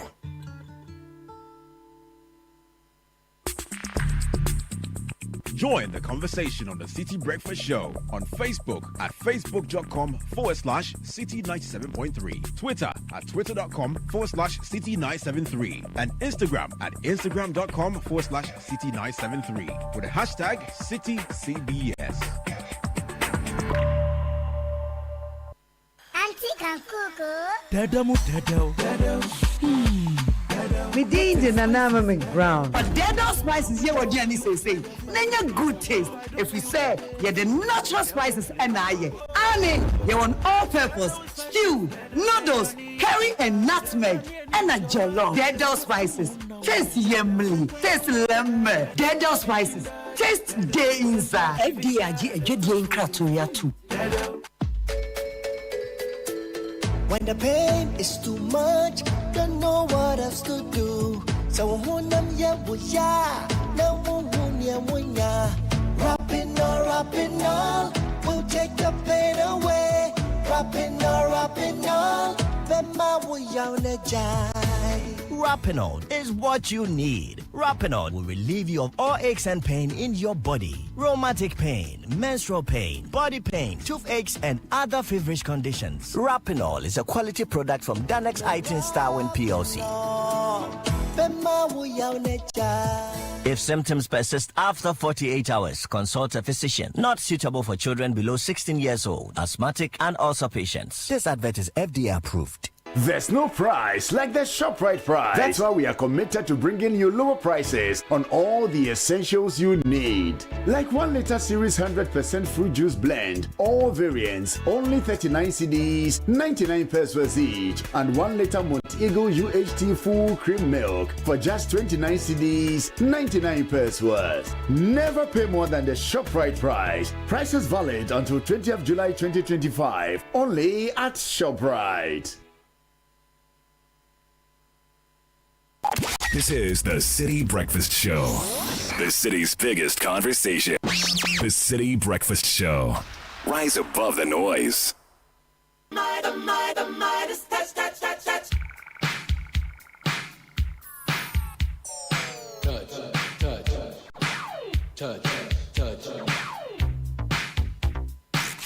Unleashing the power of relevant radio. This is City 97.3.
.34 on the City Breakfast Show.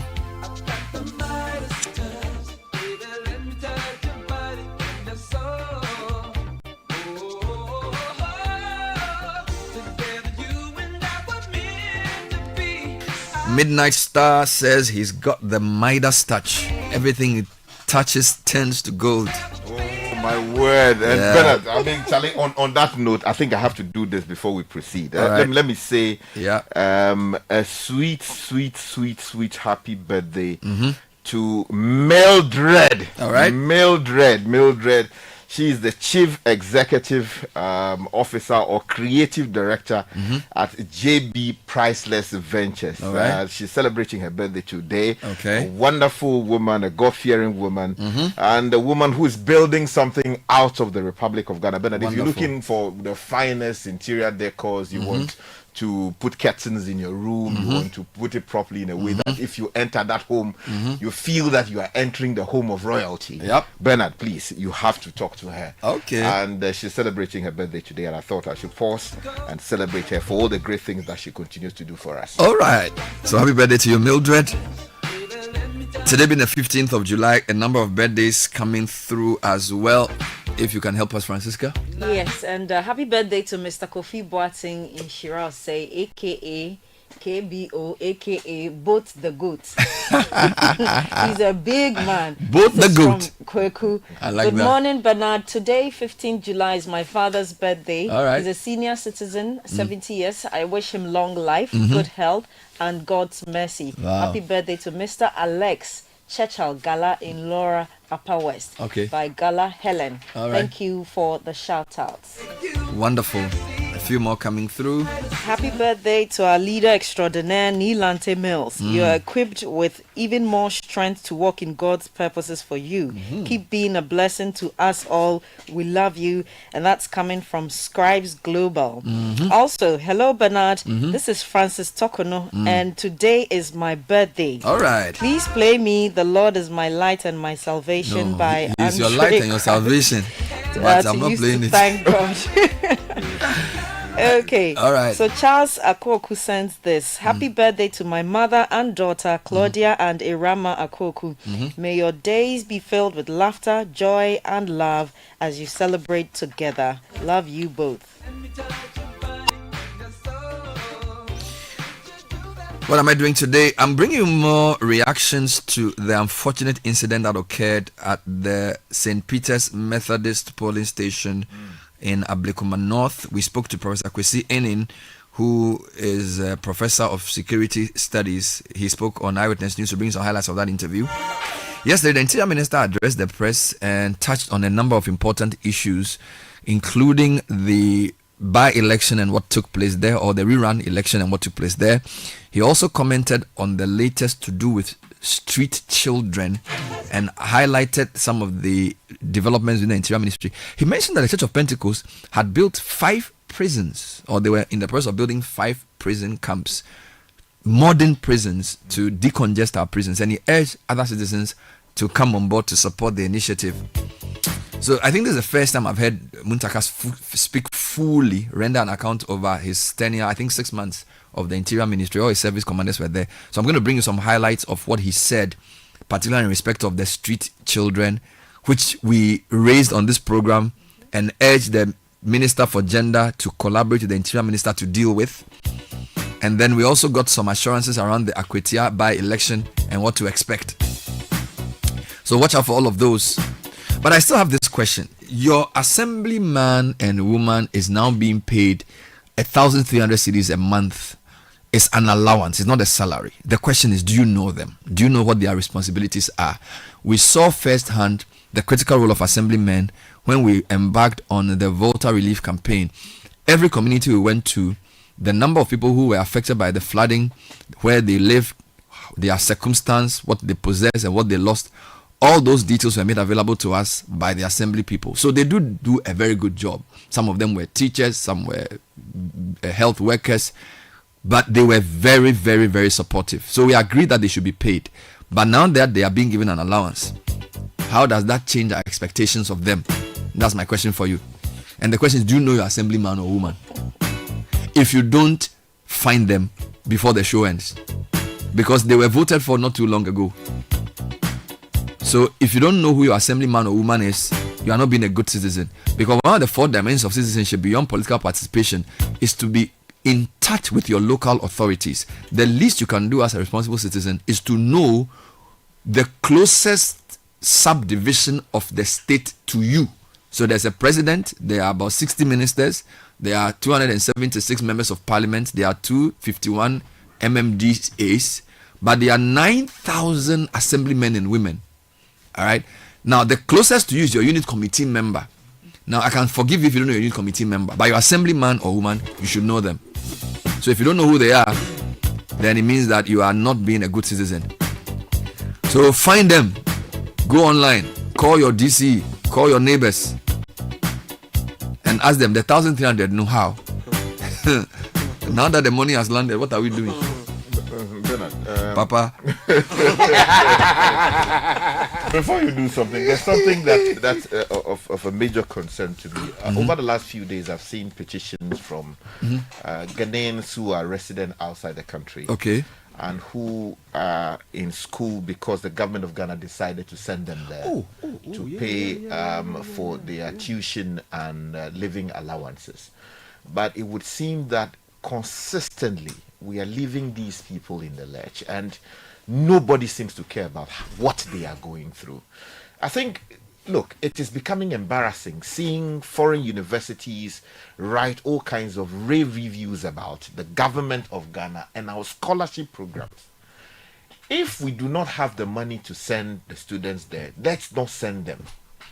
If we send them there, this is a republic. We generate money from this country every single day. There are things that we are doing that are, if you compare the two, are completely unnecessary. Yes, there's a case to be made for whether some of the things that people go to study outside are truly relevant for our purpose, or we should read those things locally. I mean, I will not go into those spaces. That's not why I'm raising the matter today.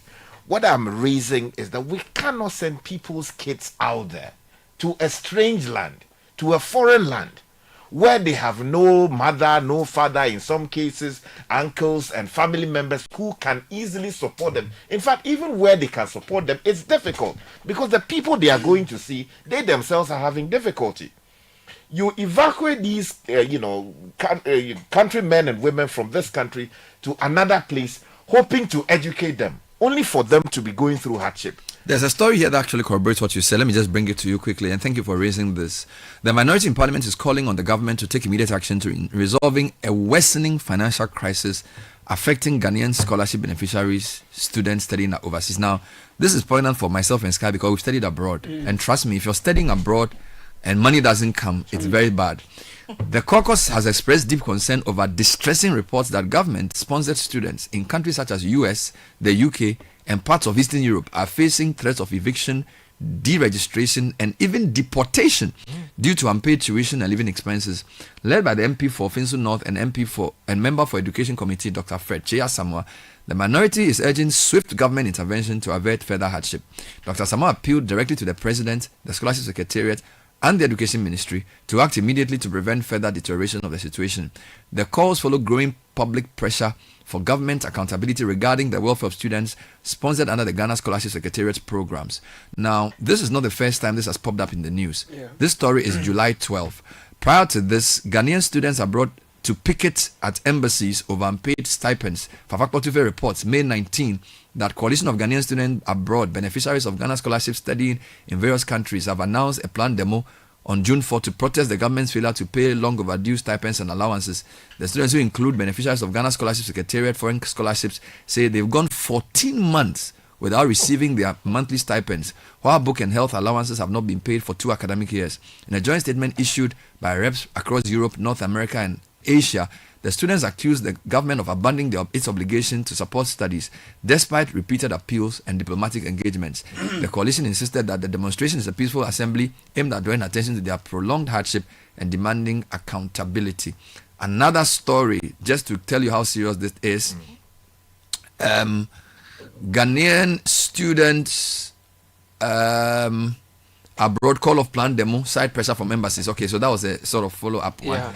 I have a story related coming from the University of Memphis. This was reported by My Joy Online on July 5. It says Memphis University threatens to drop Ghanaian scholarship students over unpaid fees by the government. The University of Memphis has issued a stern warning to Ghanaian scholarship students after the Ghanaian government failed significantly on the fee payments. Under the Ghana government scholarship scheme, 185 Ghanaian students in the US have received full scholarship. However, the Ghana Scholarship Secretariat is reportedly in arrears to the tune of $3.6 million, having paid just $400,000 to date.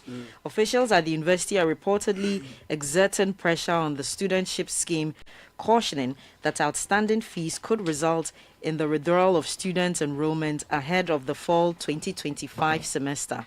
Should the outstanding balance remain unsettled, these students may face not only suspension from academic programs, but also the revocation of their student visas with the attendant risk of deportation. It's interesting because the GET Fund had earmarked 266.2 million Ghana cedis for continuing and new beneficiaries of its scholarship. And we understand this figure is about 90.2 million Ghana cedi increase on the previous year's allocation. You do know that the government has presented a bill to transform the Ghana Scholarship Secretariat into an authority. So I'm surprised that we are still having these issues. The last time a payment was supposedly made was September last year, where Scholarship Secretariat said it had secured 50 million cedis for students staying abroad. We'll speak to the authorities hopefully this morning to get an update on that for you, Sky. Thanks for raising this matter. Yeah, I meant harsh reviews, not rave reviews. It's all right. So what I want to do is, if I get the official or appropriate authority on this, we'll put them on the line to talk to us about this. But as advertised, I'll be taking you quickly to Blekuma North. We had an interview with Professor Kwesi. He said some very important things about what we are not learning from these repeated cycles of violence, particularly associated with by-elections and now rerun elections. And then, of course, we would take you into the Interior Minister's pledge to Ghanaians that he will get to the bottom of the matter. He actually said that the images and the footages had been sent to the police, and the police were investigating, and that there will be some arrest and all of that. So it's 7:45. Get Translight Solar today and save up to 70% of your electricity bills. Enjoy clean and reliable energy without breaking the bank. Now here's the best part. Translight Solar is offering an opportunity to own a complete solar system by paying between 30 to 50% of the cost and spreading the rest over a 12 to 36 month period with flexible payments starting from as low as 1,200 cedis.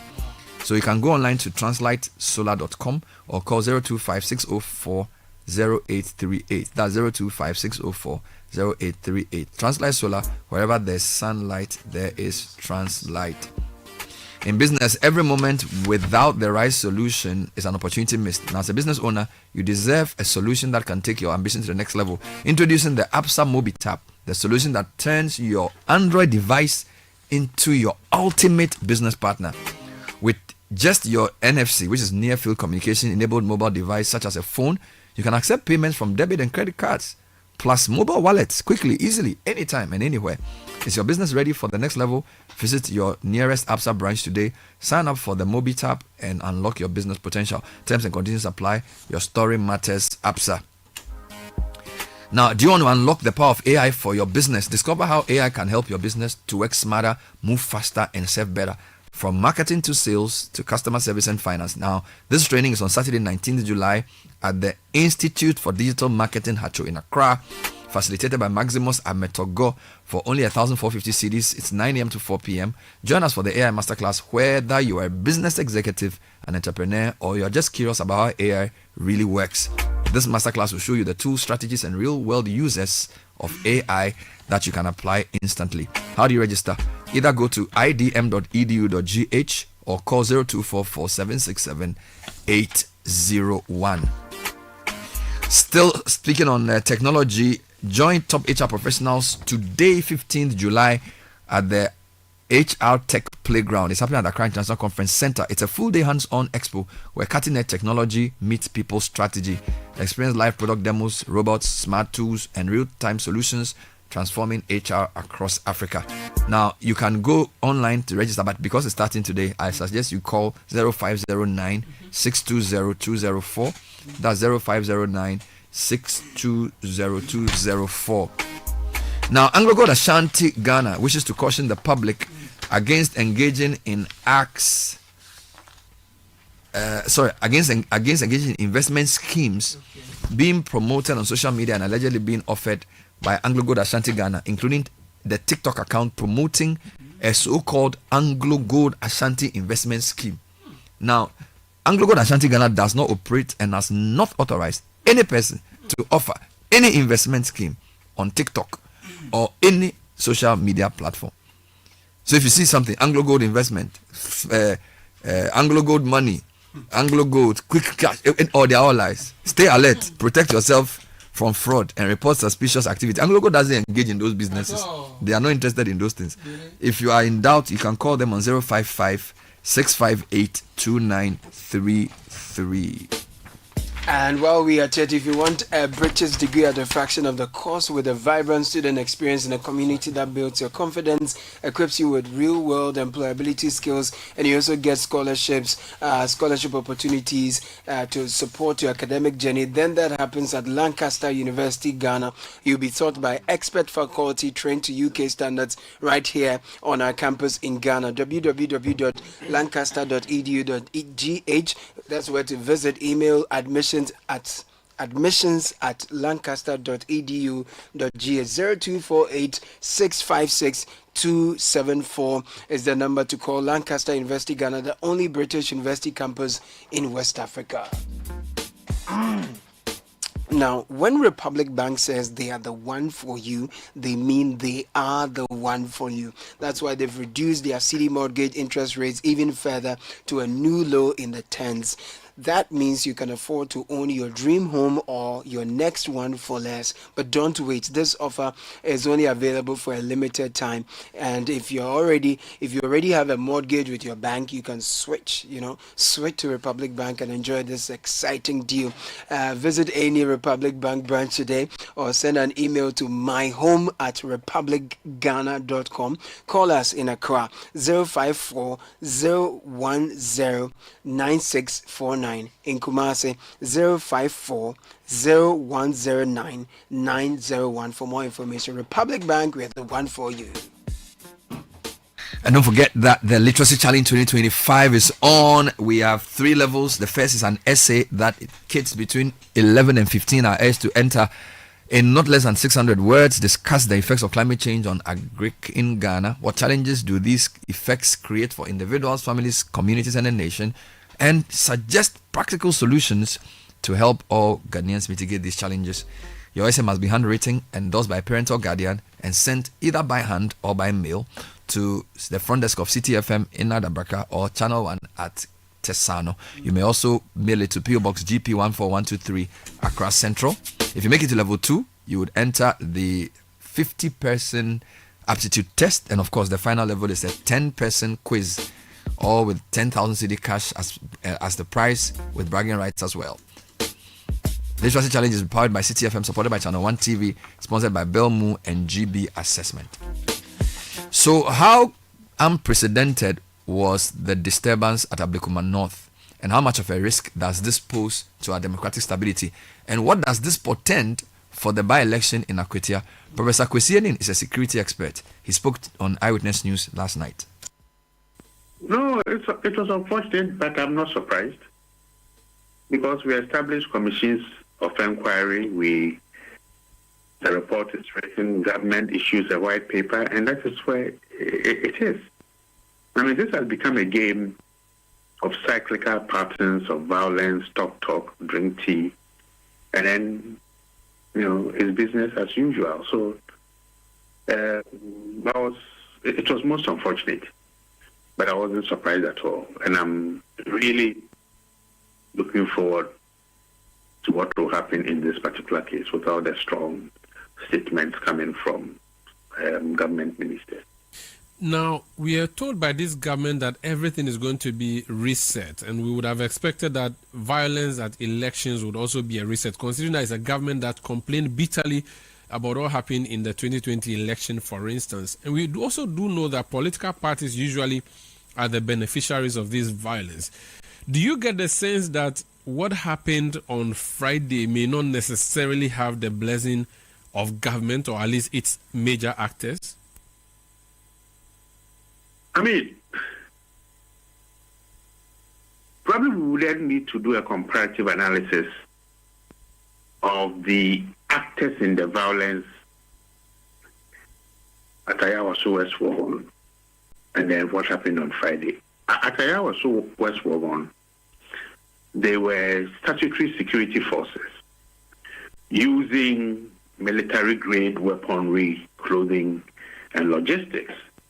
Although before the Emil Short Commission, all the security ministers denied knowledge of these guys. What we saw on Friday gives any government or political party in government the opportunity of denial because they were not dressed in statutory uniforms or uniforms representing statutory organizations. But be that as it may, I think it's quite difficult not to align them to a political party. Because where did they come from? Who recruited them? Who funded them? I think 2 of the vehicles had blue flashing lights on it, their pickups. So all indications are that these are, well-organized people shepherded into town. And if you see this globally acclaimed diver who headbutted this woman, I mean, that is not a skill that you and I have. Ordinary people don't go diving over that, length and then headbutt somebody the way that took place. So it gives you a certain insight into who these people are, the kind of training that they have, and also the reticence of the security forces or the security personnel on duty to engage them. Raises quite a lot of questions. I'll be coming to the reaction of the police personnel on duty that day. But before then, one last question on this. And still on the issue of comparing and contrasting, we have seen a press conference by the Minister for the Interior on the first working day of the week, promising that unless these people flee this country, they would be arrested and brought to book. Does that satisfy onlookers about the seriousness of the government in fighting this situation, or this can be described as lip service? Oh, no, far from it.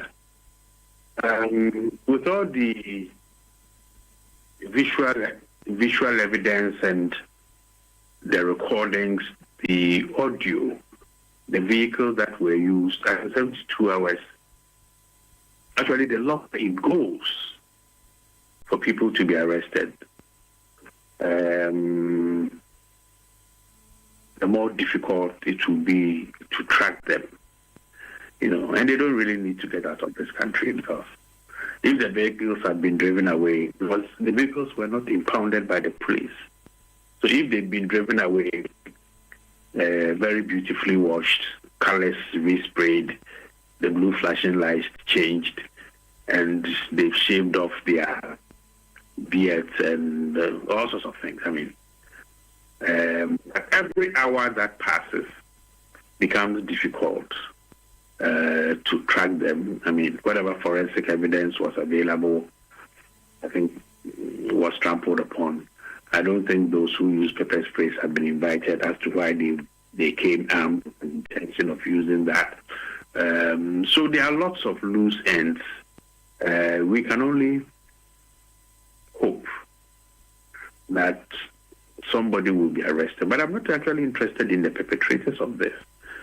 I'm interested in the financiers, the enablers, those who make these guys move around and do what they do.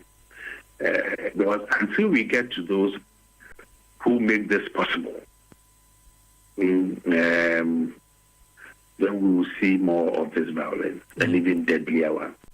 Because you can see from the boldness and the professional movements and the targeted attacks that this is slightly more different than some of the attacks that we have seen much earlier on.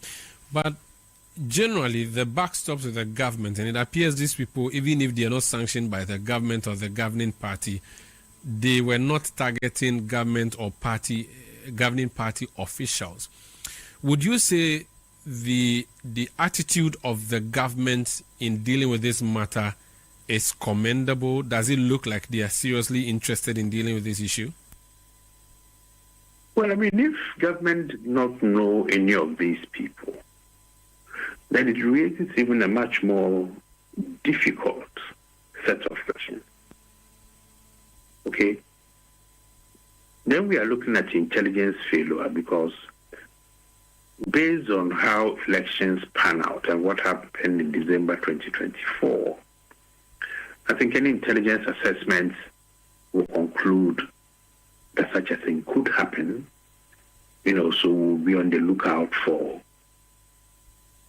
people with a track record for violence, either as land guards or previously as vigilantes. And I really don't know if we have a database of these people with their biometrics and all that on the database. But if this was an intelligence failure,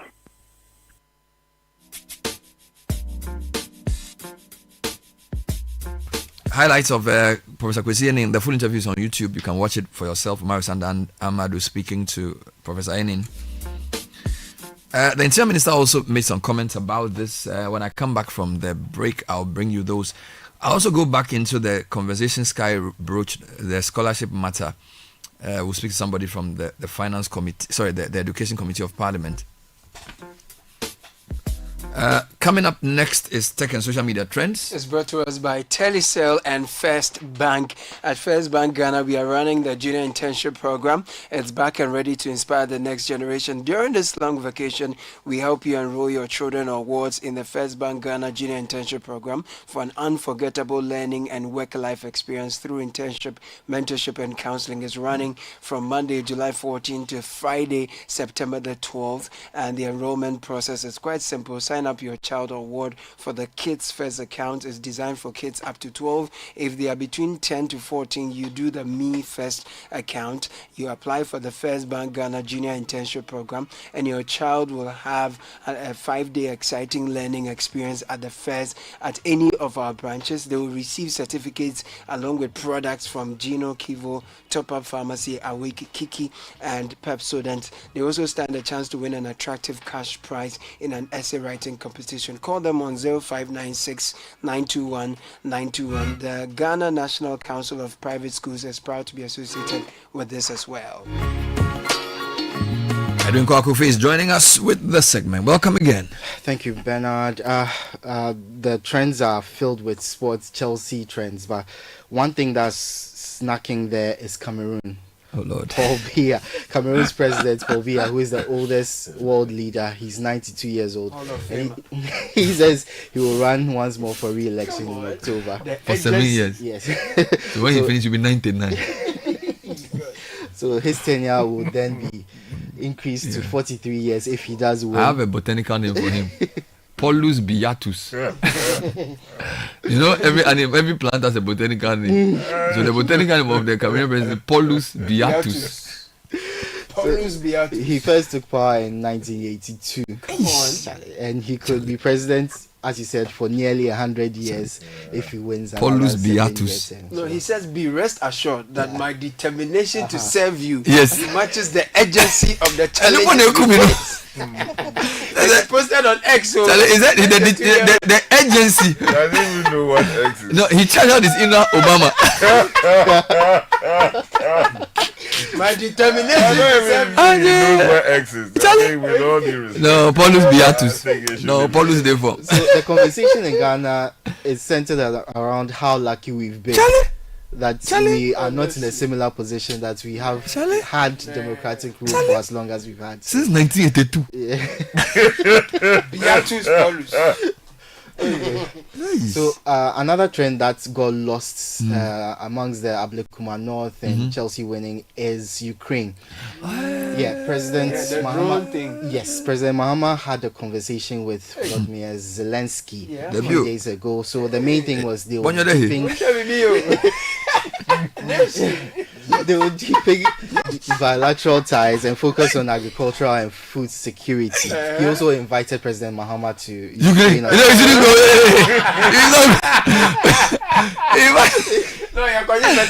inviting Mahama to Ukraine. No. But the big thing is, wait, can Parliament prevent them? It's enjoying the business. the president. Charlie, we beg. No, Charlie, we beg. You should not go to Ukraine. No, Charlie, no. Can Parliament block his travel? No, Parliament can. No, Charlie, we beg. No Ukraine, very far. Hey! Zelensky. So he also tweeted after the meeting. Draw us into a wall. One quote: Ghana is also interested in our technologies, the production of various types of drones, and the experience Ukraine has gained during this war. Ghana is ready to finance our production. We are ready to help our partners secure. So on the face of it, if you look at it, he's people thought or think he's saying that Ghana are financing drones for Ukraine to produce and use themselves. But if you read through, you can see that maybe he's saying Ghana are planning to finance the drones and use it for because ourselves. President Trump is even giving Ukraine more arms. Exactly. As we speak. Well, I mean, I would say that look, the drone technology space is one area that we should be interested in. But you know, I'll get it. Let's go to China or US, Ukraine there, Charlie. You are in the middle of a war. Charlie, we don't want to be drawn into this war. Charlie, move to another topic. Well, the final trend is the Black Queens. The Black Queens are trending because they've reached the quarterfinals of the Women's AFCON. They beat Tanzania by 4-1. Correct. They'll face Algeria in the next round, so it's a very tough task. Also in sports, Jeremy Doku, Manchester City winger, he's in Ghana. He's been playing football at the Medina. Correct. In Medina. Park. Yeah. You know there's a parking. There's a place in Medina called Doku. Oh, okay. There's a hospital near the post office, but there's no more a park there. I don't know whether it's related to those Dokus. I was going to ask any relation. There's a place in Medina called Doku Park, but it's not a hospital. Is that around Libya quarters? No. This is near the post office when you are in the market. Okay. So he was playing football. Yeah, playing football, hosted the cup competition as well, which he observed. Wow. Yeah, it's good. Monday Stars. They call it Monday Stars. Exactly. It's good to see a lot of these big. Jeremy Frimpong was also in Ghana. Charlie, I saw a number of times. I saw a post of the top strikers for all the teams. If all the rumors are true, next season will be crazy. Yeah. Because the kind of players that, for example, Arsenal, if they get their whatever the guy's name is, Charlie, the team looks very scary. Man City too looks set. And Newcastle are also close to signing. Even Tottenham looks set. Yeah. So the only problem, the only team that hasn't looked serious is United. Charlie, because when they use United, they have some guy called Dogu. Yeah, Dogu. Dalot, Menu, and Ugarte. Yeah. Charlie, people are buying players who are using Udogu. They bought Cunha. No, United is the only team that's not serious. Is Clemens around? Is gone. Charlie, thank you as ever. Yes. Okay, just something small. If you are thinking of working at Microsoft, you need to add AI to your assets because a recent Microsoft memo has told employees to pick up AI. It's not a question anymore. It's a necessity. So we can't opt out. No, it's a necessity for them to pick up AI. Finally, AI has to be your co-worker now. It has to co-pilot help you boost productivity and ensure that work is done a little quicker. So if you want to work with Microsoft, AI is a must. Elevate. Yeah, so I'll be doing the crash courses very soon. You organize crash course on AI. Facilitator. So that it will be good to sit in your class if you don't speak too much big English. Oh, you remember for me. And if you won't mark me down. No. If you get me, you will mark me down. I'll add a few to prove to me that. No, he's a big man. I'll come and take the course. AI for beginners. AI for dummies. Exactly, it's important. We need it actually. We need it. We have to optimize our. Thank you. There is small money, there is big money, and there is too much money. Telecel Too Much Money promo is here. Dial *500# to opt in. In the Telecel Too Much Money promo, you can win 100 Ghana cedis cash in the daily draws, 20,000 Ghana cedis in the weekly draws, and 1.2 million Ghana cedis in the grand draw. That's 1.2 million Ghana cedis. Simply reload airtime to end point to stand a chance to win. Dial *500# or visit the Telecel Play app to opt in now. For the Telecel Telecel Too Much Money promo. Terms and conditions apply. Telecel, connecting energies. This promo is regulated by the NLA on the Caritas Lottery platform. You know, listen, guys. One day, an old lady inherited a huge sum of money. Her family worried about how to break the good news to her. They feared that the sudden good news might give her a heart attack. And so they decided the family doctor, who was experienced in delivering such news, should be the one to tell her. And when he did, surprisingly, she smiled. Relieved, he asked, "What are you going to do with all that money?" She replied, "I am going to give you half." The doctor rather had a heart attack. Can you imagine? People are often surprised when we put them first. At First Bank, that's what we do. We put you first. Experience the gold standard of banking with First Bank. Open an account today and enjoy our user-friendly mobile app, quick banking via *894#, convenient shopping with our Visa Prepaid and MasterCard, and more. All designed to serve you better. First Bank, you first. Join the conversation on the City Breakfast Show on Facebook at facebook.com/City97.3, Twitter at twitter.com/City973, and Instagram at instagram.com/City973 with the hashtag CityCBS. There's no price like the ShopRite price. That's why we are committed to bringing you lower prices on all the essentials you need. Like 340 gram Sierra frozen chicken sausage, only 17 cedis, 99 pesos worth, and 250 gram Daphne's penne or elbow pasta for just 4 cedis, 99 pesos each. Never pay more than the ShopRite price. Prices valid until 20th July 2025. Only at ShopRite. Dear business owner, congrats on not giving up on your business. You deserve a medal, and your business deserves to be taken to the next level. In fact, it's about time you run a Zenith Bank SME account so you and your business can enjoy the perks of the Zenith SME business card. Oga and Oga Madam status. The Zenith SME Business Card is a Visa debit card for making secure payments for goods and services. Enjoy great benefits such as free customized digital SME training, free marketing toolkits, access to Visa practical skills training, and more. Unlock the potential of your business today. Visit any Zenith Bank branch nationwide and sign up for the Zenith SME Business Card, the ultimate payment solution for SMEs. For more information, visit www.zenithbank.com.gh or call 0302-680-884 or 0307-086-370. Zenith Bank, in your best interests.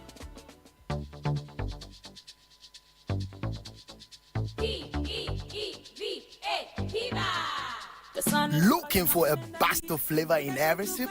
Discover the refreshing taste of Piva beverages. Enjoy the classic Piva Cola flavor, perfect fit anytime. How about a fruity adventure?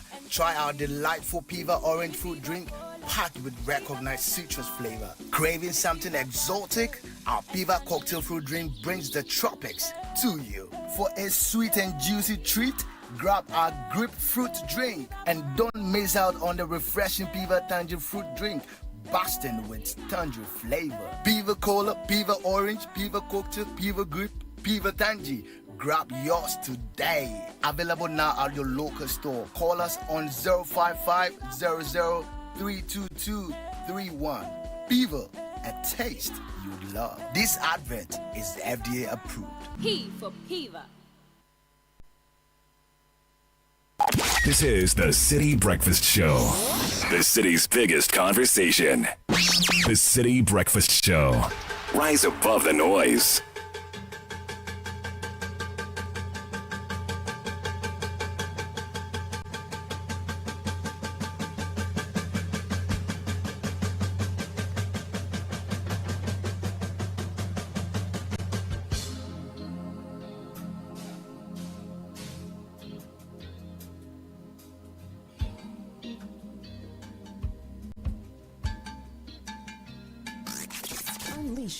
There's a train that comes from Namibia and Malawi. 97.3. There's a train that comes from Zambia and Zimbabwe.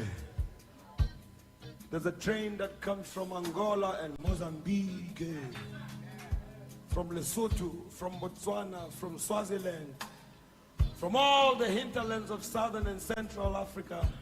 This train carries young and old African men who are conscripted to come and work on contract in the gold and mineral mines of Johannesburg and its surrounding metropoli. 16 hours or more a day for almost no pay. Deep, deep, deep down in the belly of the earth, when they are digging and drilling for that shiny, mighty, evasive stone, or when they dish that mishmash mush food into their iron plates with the iron shovel, or when they sit in their stinky, funky, filthy, flea-ridden barracks and hostels, they think about the loved ones they may never see again because they might already have been forcibly removed from where they last left them, or wantonly murdered in the dead of night by roving and marauding gangs of no particular origin. We are told to think about their lands and their herds that were taken away from them with the gun and the bomb and the tear gas and the Gatling and the cannon. And when they hear that choo-choo train, a chugging and a pumping and a smoking and a pushing and a pumping, a crying and a steaming and a cheeking and a wah, wah! They always cuss and they curse the coal train that brought them to Johannesburg.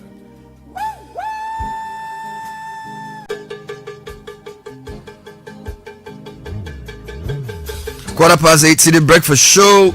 Lots of things happening at the same time. We'll be speaking on this scholarship matter shortly. More from the Interior Minister. But we just got a message from the presidency. What is going on? So the president, John Mahama, has scrapped fuel allowance or allocation to appointees. It comes with the letterhead of the presidency's communication dated July 15, 2025. Okay. President Mahama scraps fuel allowance allocation to appointees. Okay. So President John Dramani Mahama has effective immediately directed the cancellation of payment of fuel allowances and allocations of fuel to all political appointees. All right. The directive forms part of a broader curb in government expenditure 100%. aimed at cutting costs and channeling public funds into priority areas. The president believes that leadership must also bear its part of the sacrifices as it is calling on the people to make. The latest cost-cutting measure follows sweeping reductions in the size of government through the appointment of fewer ministers and presidential office staff. Wonderful. Other measures have included stopping satellite TV subscriptions 100%. for offices at the presidency and other government facilities. Signed, Felix Kwachiofosu MP, spokesperson to the president, Minister, Government Communications. Beautiful. This one, my girlfriend will say, Mahama Yafen. Zion. So from now, no more fuel allowance Yeah, for man. government appointees. Couple of quick announcements. Are you frustrated with traditional banking systems that don't serve you? Solace Microfinance is here to serve you better. We are a digital lending and savings platform dedicated to empowering Ghanaians like you. With Solace, you can open a savings account under 3 minutes using just your Ghana card and a personal mobile money number.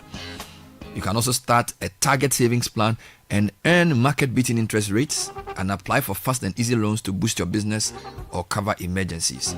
No finance jargon, no hassle. Solace gives you the tools and support to save smarter, borrow more easily, and grow financially stronger. So look out for Solace Finance online and start your journey towards financial empowerment. The ABSA Black Star Marathon is calling.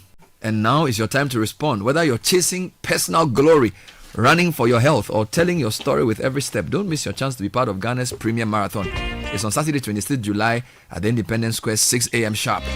The race categories are full marathon, which is 42.2 kilometers for men and women, and racing wheelchair, and then 10-kilometer run, jog, or walk of wheelchair category.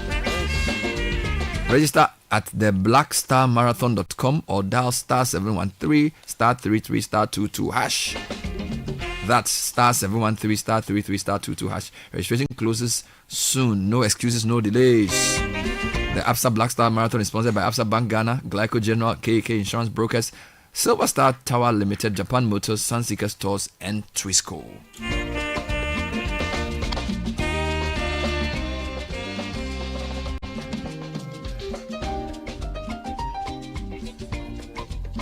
All right, let's turn our attention to the scholarship story. Richard Sky was saying that a number of students abroad have raised concern over what they describe as government neglect in paying their stipends and fees for tuition and also for room and board, as they call it. Peter Notukoto is MP for Akachi North. He's also the chair of the Committee on Education. Good morning, Mr. Notukoto. Thanks for joining us. Good morning, and how are you doing? I'm very well, thank you. So, I'm sure this has come to your attention, the plight of Ghanaian scholarship students abroad. What do you know of this, and can the Committee of Education in Parliament help? Yeah, thank you very much, and good morning to your listeners and viewers. It is true that government owes students patents and fees.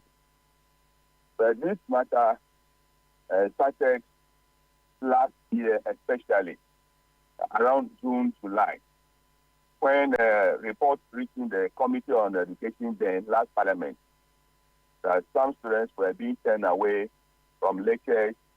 They were being asked to return to the country. And we had to invite the registrar of the scholarship secretariat.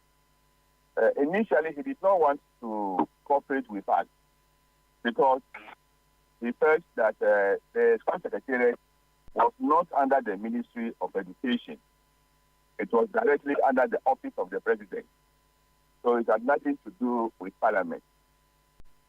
So upon another request, he appeared before the committee and painted a very gloomy picture of what was happening at the scholarship secretariat. All had to do with a release of funds to enable the secretariat to pay the allowances and fees of the students. But our investigation as a committee revealed that the number of students on scholarship abroad, as well as the amount involved and the courses they were going to read, and the nature of the program created the problem. For instance, there were so many of them on short courses to UK, US, 3 months, 6 months, ranging from £15,000 to £25,000, $18,000, $25,000, short courses. And putting all that money together was so huge. So we spoke with the Minister of Finance then, and they promised to release some money to School Secretariat to enable them pay. We knew very well that they would not be able to pay all. And that has continued up to today. As I'm speaking with you, School Secretariat owes about £40 million or dollars to various universities in the UK and US. And the universities are beginning to blacklist Ghanaians from the universities in UK and US because of the sums of money owed. Some students have been asked to return to Ghana. Some are they have been ejected from their hostels and places of abode. So what is worrying now is we need to investigate very well how they got the scholarship, because we discovered that it was bedeviled with corruption and nepotism and cronyism. That is why His Excellency John Dramani Mahama has directed that the School Secretariat should now go under the Ministry of Education for effective and efficient supervision. So the Minister for Education laid a bill on the Scholarship Authority, which was referred to the Committee on Education and then Public Administration and Special Interest. Yesterday we sat on the bill.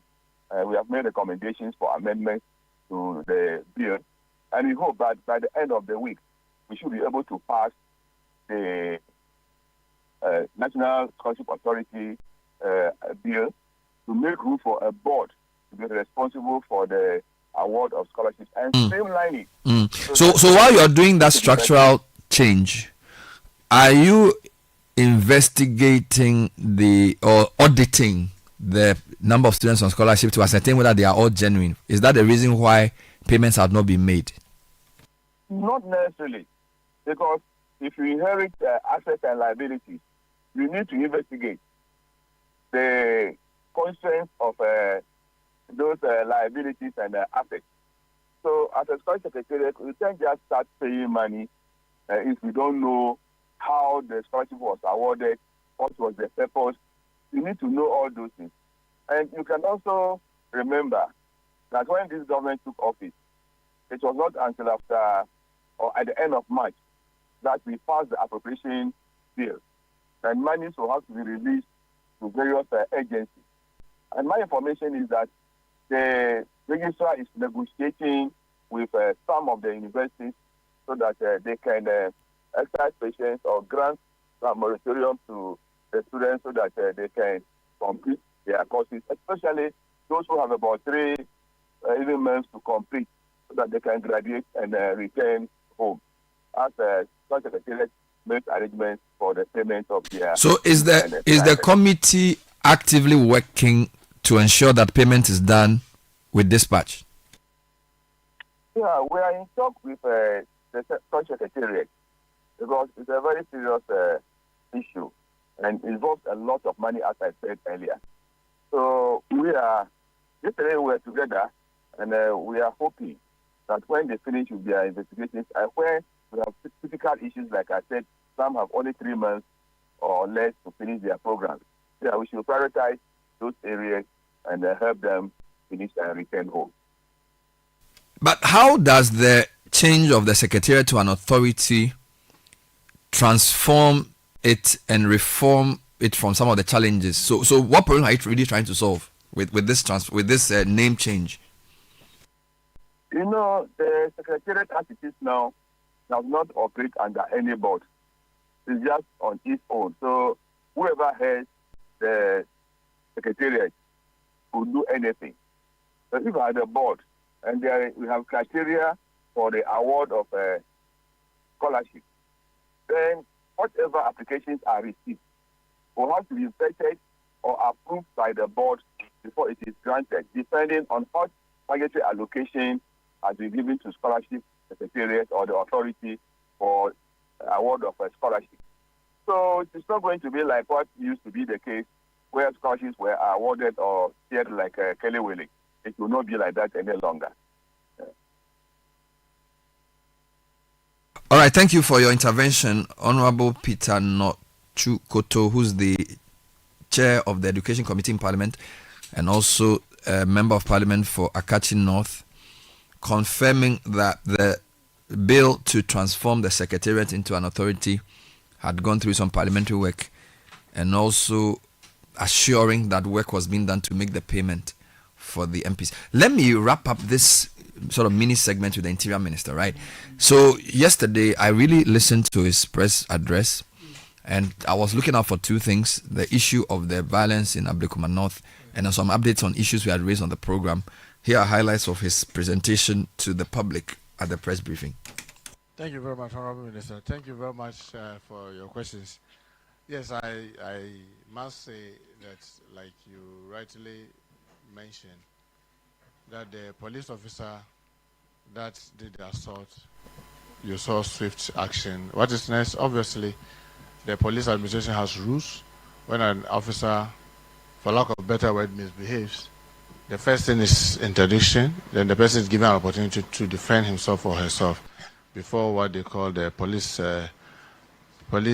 standard bureau, where the professional standard bureau, where the person appears. So that will be the next thing. Obviously, the officer will appear before the police, professional standard bureau, where the person will be given an opportunity to be heard. And definitely the videos and all of that will play. Someone will say, and then that drifts into the second part. Why up to about 72 hours we've not seen any swift action with regards to the other, unfortunate incident. Let me say that we condemn this in no uncertain terms. I mean, that's, for me, it's a scar on all of us conscience that as people having practiced democracy for over 3 decades, we cannot simply just go and have election and it will be violent-free. That is something that all of us, in my view, especially those of us in politics, should be very concerned and very worried about. But there's a difference. The huge difference is that, check and see, almost all of us at the top have condemned this. In the past, you will not get that. The vice president has done that. I mean, the president is out of the country, so currently the vice president is leading us, and she condemned it in no uncertain terms. She instructed. I mean, she called me. I told her, Madam, I've already instructed the IGP, and the IGP is sitting here. He will show you. If you could even come to my phone, you'll see that same day I forwarded all the videos that I had, and I asked IG, what are you doing about it? I said, look, we have to review the cameras. We have to look at it from all the angles. He has sent the the crime scene guys there. The ICT guys are all working to make sure that we get it. But remember, that officer is somebody that we know, because he has a number, he has a name, we know where he is, we know where we station him. We can easily go after him. But these are guys who commit this thing and they vanish from the system. But we have to, it take time to track them. But assurance is that we are not going to allow this to go unpunished. Unless they flee the country. So long as they are around, they should be rest assured. The law will have to take its course. Because we cannot allow this to happen in our country. And you can be rest assured that, and I trust in the professionalism of the IGP and his team, that they are going to do a good job. So be rest assured that will be done. The other question you asked was Citi FM Akwatia by-election. Yes. I know the challenge, people will say, coming events cast its shadow. If we can go to only 19 polling stations, this will happen. What will happen when we go to some of the rural places? Well, the interesting thing is that I'm sure this is also a wake-up call for our security agencies to know that if maybe probably what happened could, maybe you could say that it was not an organized thing, it was a spontaneous thing. Whether it was organized, whether it was spontaneous, this gives our security agencies the opportunity to even plan better towards Akwatia. All I can assure the people of Akwatia is that we will use Ablekumanov as a case study to review our operational, how we operate in Akwatia, to make sure that the citizens are free to cast their vote and express their will without fear or favor. And for all the groups, whether you are in the NDC, whether you are in the MPP, whether you are independent, let me remind you of the Vigilante Act, what it says. And Minister, with your permission, I'll just read. And it says, that's section 6 of the Act says, a political party shall not directly or indirectly form, organize, operate, or engage, or facilitate the formation, organization, operation, or activity of a vigilante group, whether belonging to that political party or any other political party. A political party that contravenes Section 1 commits an offense and is liable on conviction to a fine of not less than 10,000 penalty units and not more than 25,000 penalty units. That's to the political party. Whereas a political party convicted under Section 2 fails to pay the penalty imposed, the national chairman, the general secretary, the national organizer, and the national treasurer of that political party are severally liable to a fine of not more than 10,000 penalty units or to a term of imprisonment of not less than 10 years and not more than 15 years. So I want to remind all of us, including myself, that if anybody organizes this, this is what awaits you.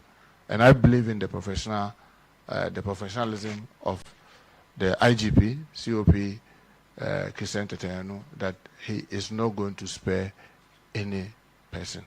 And he can have my full support, and I'm sure I also have the full support of the president that he must let the law grant anybody, whether that person is a Muntaka or that person is for MPP, or that person is from NDC, he must make sure that the person faces the full rigors of the law. So that we can assure you, we'll do our best and ensure that Akutia is safer and the election will be more peaceful. So that was Dr. Actually, Honorable Mohammed Muntaka Mubarak speaking on the by-election and the rerun elections. He also made a comment about the street children. Let's just hear him quickly. Foreign nationals engaged in street begging have been repatriated. In collaboration with the Ministry of Gender, Children and Social Protection and the Ghana Immigration Service, we were able to remove over 2,241 street beggars that have been cleared off our street and repatriated to their countries. This exercise has resourced public order in urban centers while supporting vulnerable population with humane intervention. We are mapping our strategy that will make sure that we eliminate all these challenges on all our streets, not only in Accra, but across the cities in our country. I never knew how much a product could. All right, so that was a quick one. We have to do a proper follow-up. And of course, listeners, if you drive around the streets, let's know if you've seen a return of these people back on our streets. It's 8:36. Quick information before we come back to our discussion. In business, every moment without the right solution is an opportunity missed. As a business owner, you deserve a solution that can take your ambition to the next level. Introducing the new APSA MobiTap, the solution that turns your Android device into your ultimate business partner. With just your NFC-enabled mobile device, such as phone, you can accept payment from debit and credit cards, plus mobile wallets, quickly, easily, anytime and anywhere. Is your business ready for the next level? Visit your nearest branch today. Sign up for the APSA MobiTap and unlock your business potential. All right, so quick comments. Notu Koto is saying they have changed the scholarship secretariat to, or they are changing it into a authority. Hopefully that will make it more Bill accountable. that will be passed I'm not to sure. make it an authority. Yeah, I feel like a lot of these name changes they don't really serve in it. You know, Food and Drugs Authority and all to learn that. that there wasn't a board at the scholarship secretariat, and that the scholarship was just given out on whim by those who were leading. There's a view that a lot of the people who are on scholarship were packed by the previous administration, so there's some reluctance to pay. So there are always political undertones to these things. You know, it's like you know you are leaving power, then you just give people scholarships willy-nilly, and then now they are saying they have not been paid. You know, that kind of thing. But then the innocent Ghanaian students who are out there will be paying the brunt for this political taskilling that's ongoing. But that is not entirely the case, because even when you roll back into time, every year there are international students, Ghanaian students abroad who are complaining.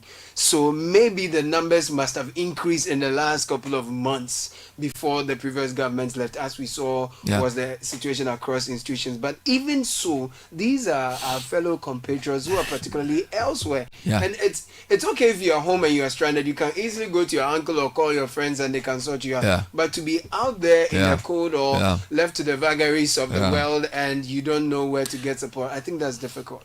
I'm torn here because for me there's a feeling that this proliferation of, or this tendency of sending Ghanaians abroad to go study regular courses at that are offered here, high effects, is not sustainable. So I believe that there are some programs that we need to send people abroad to learn. Correct. So for example, if somebody wants to go and do a course in AI. In a big university abroad because they are at the cutting edge, I don't have any problem with that. But this idea of sending Ghanaians to go and do masters in various fields that they can do at Gimpa, Legon, Tech, or Central, I think it defeats the purpose in two ways. Our private universities and our public universities also need those funds.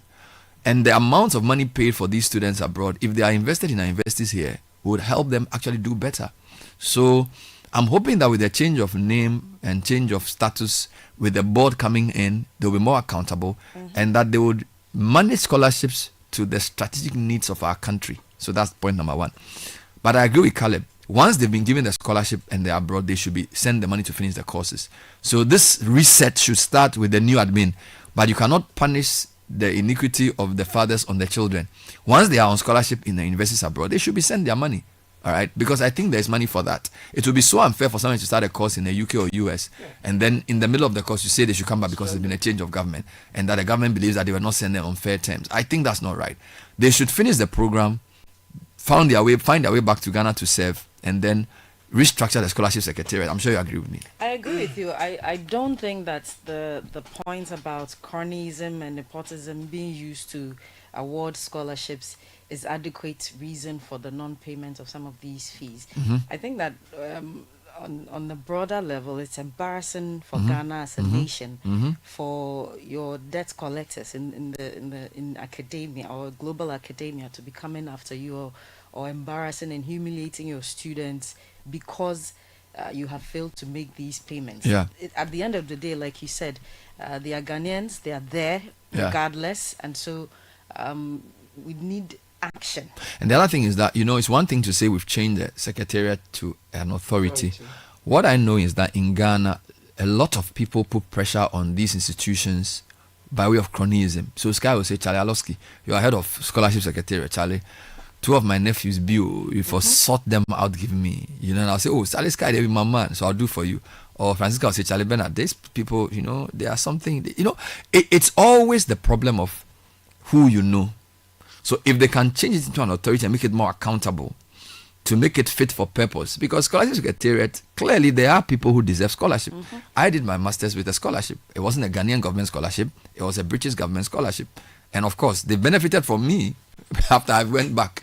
The question is, when you send somebody to scholarship in the US or UK, does the system even find a way of bringing them back to be useful? It doesn't. Because even for me, of course, nobody called me to do a debriefing, but I can tell you that the way the High Commission works and the programs they invite you to, they see you as an ally.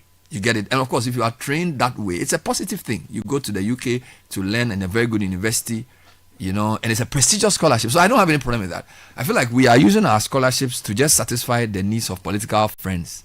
All right? And there were even people who were MPs who were benefiting from these scholarships. It's just not fit for purpose. So, meanwhile, you have private investors in Ghana who are struggling. Now, the no fee stress. Imagine if the private university students could also benefit. So let me give you an example. Somebody in Lagos may be doing a course in psychology. Maybe school fees is 3,000 cedis.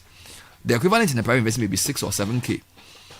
And it's not only wealthy people who go to private universities.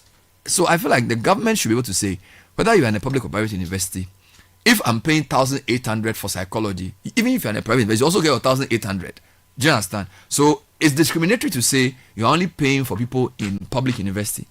You can say the fee for social science is 1,500. If for Legon, it knocks off your full fee, correct. If for Central, it knocks off 30% of your fee, it's still some support. Because all of us are Ghanaians, and all of us cannot get a chance to go to Legon or Tech. So if you go to Central or Valley View or Ashesi, we should also benefit from that 1,500. You get it? That's why the scholarship secretariat should stop giving scholarships to people to go and study regular courses abroad. Because the amount of money you spend, Sky, you can pick one person's scholarship for a master's degree in the UK. It can pay for 25 Ghanaian students in undergraduate programs.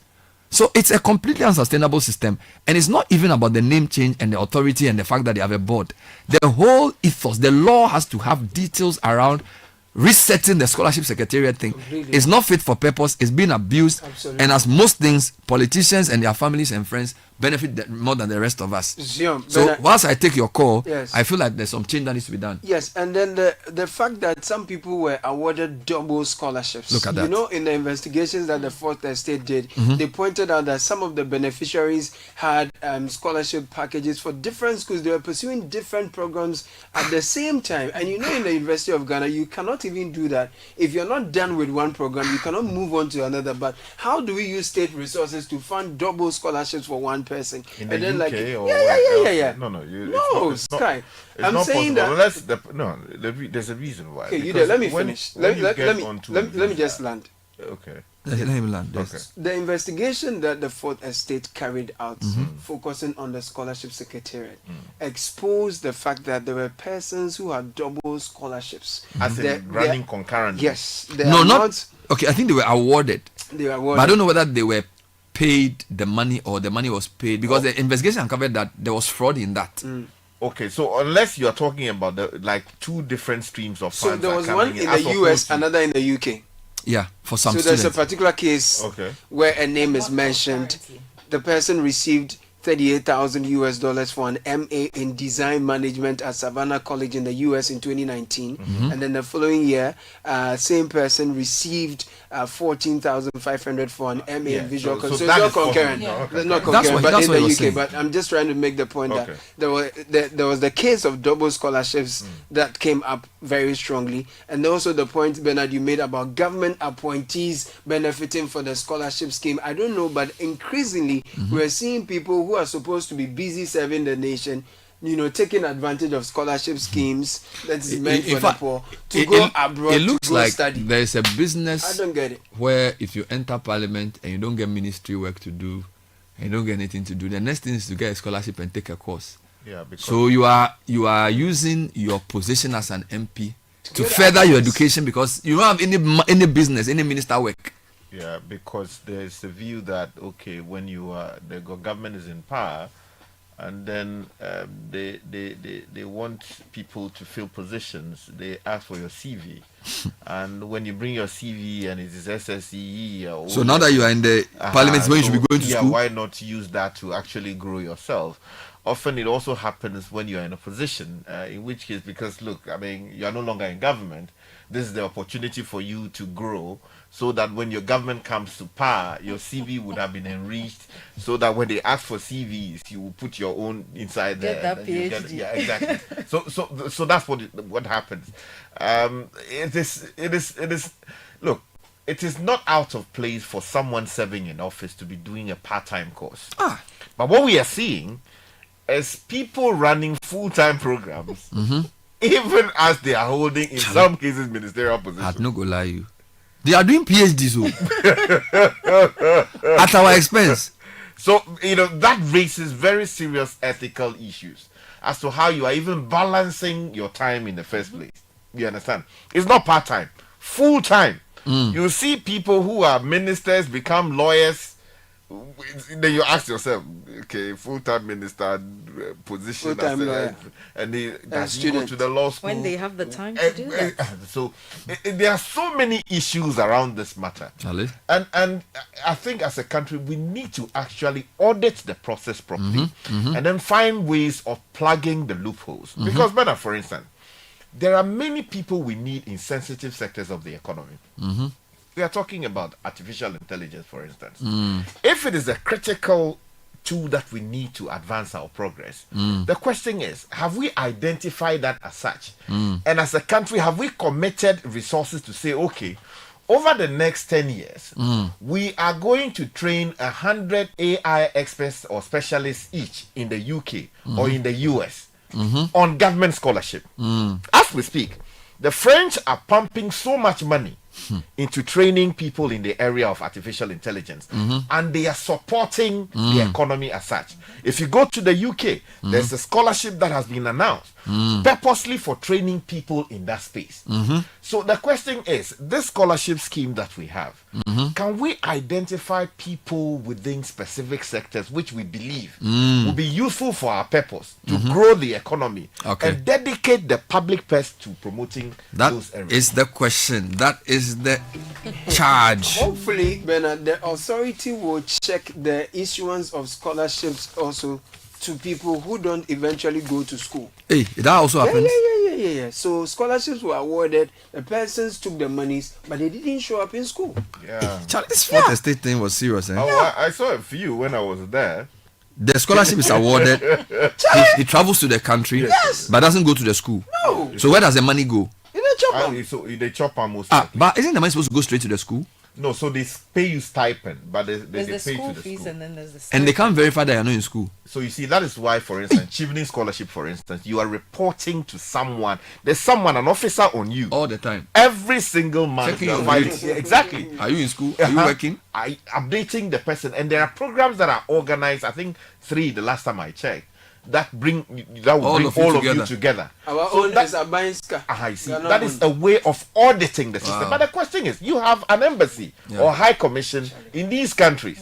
So there should be someone there whose job it is to be policing. Guys, What I think we should do is to get a copy of the draft law, which the MP spoke about, and look at how substantively different the scholarship authority would be from the secretariat. I think that's where this discussion should lead. So changing the law is a good start. So I feel like we need to grab it. And I'm sure, Sky, you can use your sources to grab it for us. So thank you, Peter Notu Kotoe, for talking to us. Minister for Interior has assured that they will learn the lessons from the Ablekuma North, and he does not believe that those will be repeated in Akwetia. We would only wait to see. So far, no arrests have been made, although people were caught clearly on camera beating people, committing crimes. No arrests have been made yet. So we will have to keep the pressure running. He says the videos have been sent to the police. The police are checking, and that they will announce whatever they found. The police were there, and the people even overpowered the police. Yeah, but we filmed. The cameraman filmed. The police didn't film. So what I'm saying is that even though the police were there, the fact that they were there doesn't mean that they can recognize the people. Hold on, Scarlett, wait. The police were there, but the media did the filming. So the media has given its film to the minister. He's giving it to the police to check. The policeman who was on the scene. It's a police. I'm saying that, Sky. What's the point of their presence? You don't understand me. The fact, we are not. I want a word. I'm not saying the police have done the right thing in standing there and letting people be beaten. That's good. I am talking about the process for getting criminals caught. Police were standing there, they didn't do anything. Media took videos of everything, including policemen standing doing nothing. The videos, according to the minister, are being reviewed so that arrests will be made. Which one is the problem again? But that is even too long. Okay. I mean, look, when the minister appeared before the media yesterday to speak, he ought to have been telling us that A, B, C, D person have been arrested. And they are assisting, and they are assisting in investigations. Not to tell us that, unless they run away out of the country. No. That is not how we expect that ministry to be advanced. These guys did an undastardly act. Is that a word? Dastardly. I forget. On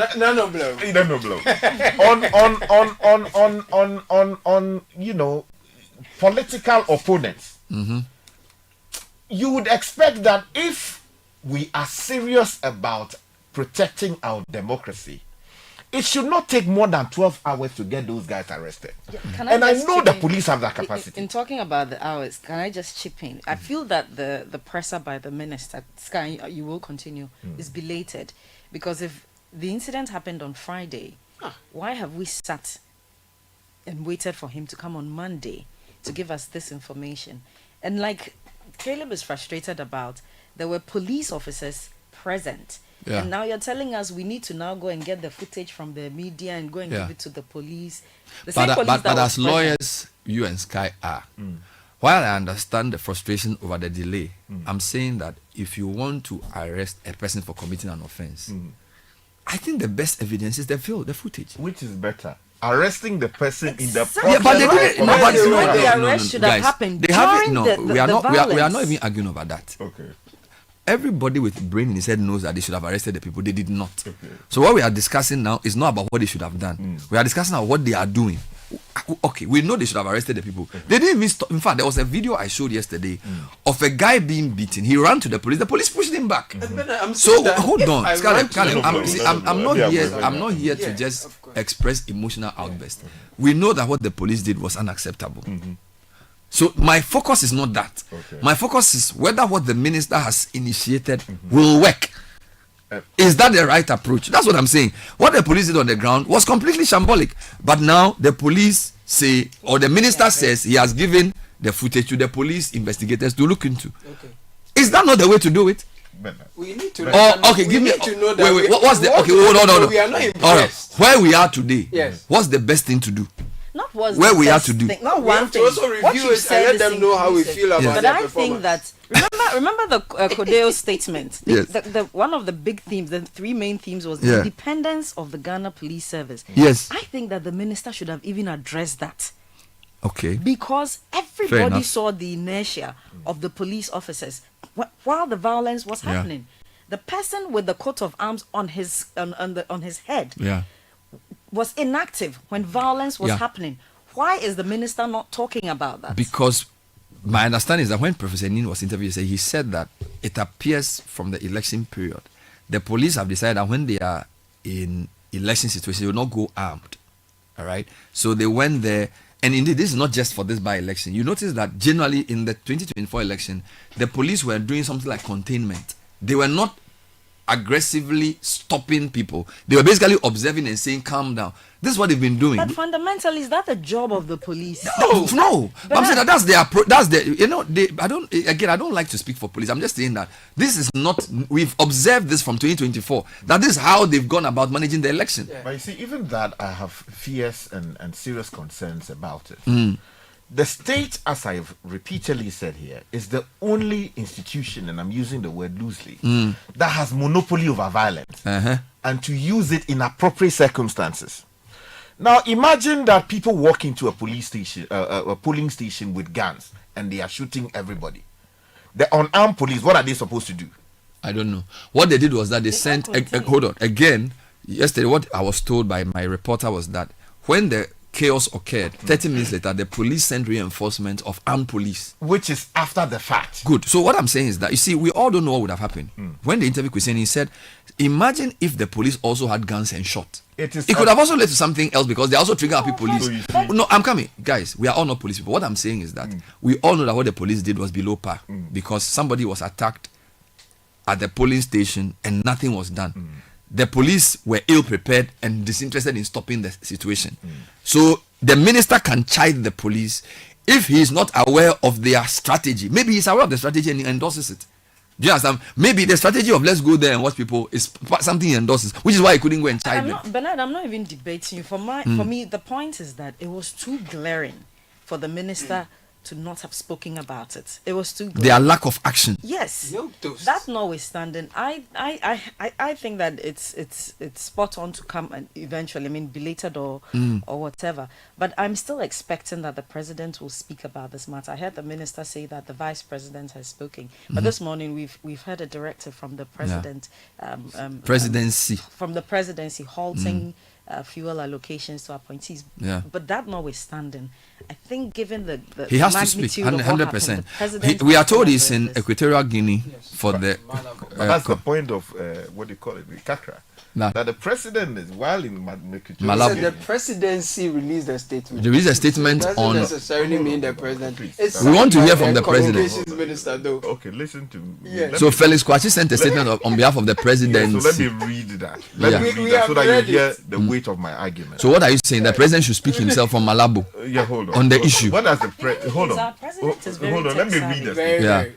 The statement is signed by Felix Kwachi Ofosu and is titled President Mahama Scraps Fuel Allowance Allocation to Appointees, dated today. And it says President John Dramani Mahama has effective immediately directed the cancellation of payment of fuel allowances and allocation of fuel to all political appointees. So he can immediately also issue a statement. That is the point that I'm making. And you see, it's been repeatedly made in the public that the fact that the president is outside of the jurisdiction doesn't mean that he's not in charge of affairs and cannot give directives.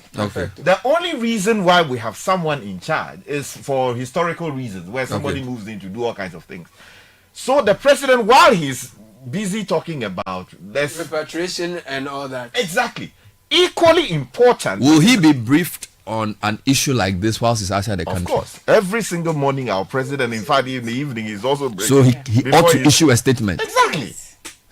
And give a firm indication as to how his government intends to deal with this matter. Because you don't want it to become basis for somebody to say that, you did it to us. Okay, so we are also waiting to do it to you. Very, very important. And that's what worries me the most, Bernard. As this is happening, you find appointees of this government now showing you content of how they suffered violence under the previous government. So it sort of justifies what has happened. But I'm saying that we don't only, the reason why you are there is not only for you to reset the economy. The governance must also be reset. Our electoral process, we must feel the reset there. If there was violence under a certain government, that's not why you are there. People are expecting different. So if you come here doing the same thing and you tell me that, it happened the last time too, then what's the difference? 9:15, City Breakfast Show. Lots of comments. Scholarship generating some interest as is the heinous attack at the St. Peter's Methodist Church polling station in Odoko. Read a couple before I get into that, but let's just tell you about the Jibu sale. The chilli season is here, and we all know what that means. The risk of waterborne diseases like typhoid and cholera goes up. Keep your family and yourself safe and hydrated with clean, safe drinking water. That is very important. Use Jibu purified water every day for drinking, cooking, and preparing your beverages without breaking your bank. It's safe, refreshing, and affordable. Now, from today, 15 July to 3rd August, Jibu is running a special bottle promotion. Buy our durable 20-liter bottle at a heavily discounted price of just 100 cedis and stand the chance to win a free aluminium bottle, which is ideal for school, the office, or on the go. So let's go through this again. The 20-liter refillable bottle, if you buy at a discount price of 100 cedis, you would win a free aluminium water bottle. So don't just wait. Visit any Jibu outlet near you for orders and enquiries. You may also call 0302-528-669. That's 0302-528-669, or visit jibuco.com/gh, or look out for a Jibu outlet near you. Now, this is an account information update for Omni Basic Bank to all our customers. Kindly proceed to any of our branches or visit our website omnibasic.com.gh to update your account records with your Ghana card. For more information, call 0307 086 000 or 0800 100 790. Have a beautiful day. Omni Basic Bank, not just another bank. Great news, traveling to South Africa just got easier thanks to the visa waiver agreement. Ghanaians can now explore beautiful South Africa without the hassle of a visa. And guess what? South African Airways flies directly from Accra to Joburg, the gateway to an unforgettable experience, to visit the scenic beauty of Cape Town, to glamorous wedding venues and world-class wine farms, etc., etc. South Africa is calling. Planning to travel with friends, family, or colleagues? SAA offers special group packages, including flight, hotel stays, and guided tours. Call South African Airways on 0302-783-676 or WhatsApp 0509-256-511. South Africa Airways, connecting you directly to an unforgettable moment.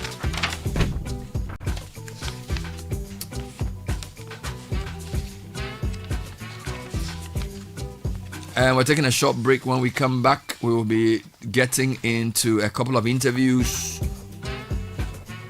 Stay with us. This is the City Breakfast Show, the city's biggest conversation. It's time to take the next step toward your dreams. Admissions are now open for our October intake at Lancaster University, Ghana. Get ready for a world-class education, global opportunities, and an unforgettable experience in Ghana. For more information, contact us at +233 030 211 8989 or send an email to admissions@lancaster.edu.gh. Apply today and begin your journey to success with Lancaster University, Ghana. Your future starts now.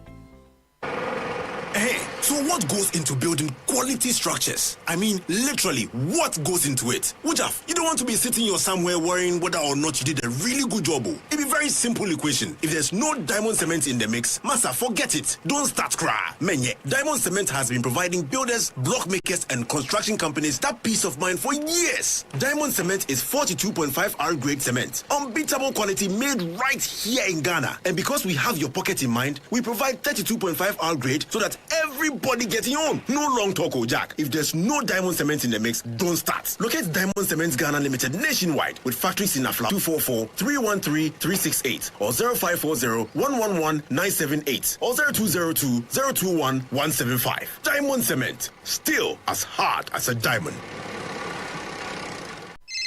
Charlie, where are you? Bossman, I'm at the bank. Really? But your car is in front of your house. Bro, my bank on my phone, Charlie. Oh, how? EcoBank, bro. With EcoBank mobile app, I can do everything, anywhere, anytime. Listen, I just checked my account balance, paid Ahmed's school fees, and sent money to my grandma at Wale. Oh, wow. Wow. Massa, just download the EcoBank mobile app from the Google Play Store or the App Store or dial *770# and be your own bank manager. Manager. Whether to pay bills or fees, to check account account statements, send money across Ghana, abroad, and more. EcoBank mobile app has got it covered. EcoBank Mobile, making everyday people live everyday lives the EcoBank way. EcoBank, the Pan-African Bank. It's time! You want to stand out, level up, and be your best self? Then you need more than vibes. You need the grace to excel. You need Max Out 2025. Hosted by KICC Ghana, Max Out is the ultimate 3-day youth conference. Connect with like-minded youth and find answers to your questions in the Word of God. We've got powerful speakers like Pastor Andy and Helen Yorson, Bernard Avile, and Reverend Prince Nyako, breaking it all down. Spiritually, mentally, career-wise, and even relationships, nothing is off limits. It's all happening at KICC Dominion Center on Friday, July 18th at 6:30 p.m. Saturday, July 19th from 9 a.m. and the grand finale on Sunday, July 20th at 8 a.m. with live ministrations from La Famille Music, King's Kid, exhibitions, Q&As, and more. This isn't a conference you want to miss. Follow at KICCGH_Royals on socials for all the gist. And entry is free. Max Out 2025. Come receive the grace to excel. Let's go. Join the conversation on the City Breakfast Show on Facebook at facebook.com/City97.3, Twitter at twitter.com/City973, and Instagram at instagram.com/City973 with the hashtag CityCBS. The City Breakfast Show. Rise above the noise.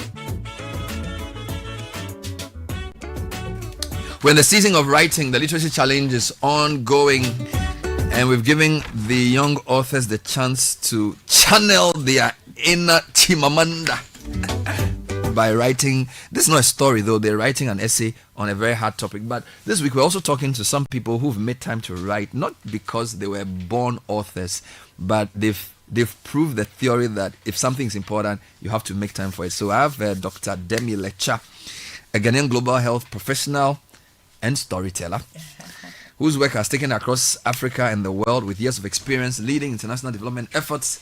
She now turns her attention to the stories that have long lived in her head and heart. So, Demi, welcome to the show. Thank you, Bernard. I'm so proud of you. My God. I mean, I was, I know you, but I didn't know you had done so much in your life. And then to think that you made time to write this, what a proper book is? Yes. It's a book and a proper book. It's almost a tome. You know how people write books and they're like, Aloski, I've written a book. Like, this is not a book. This is like a pamphlet. Wow. So, this is your first book? Yes, it is. It's my debut novel.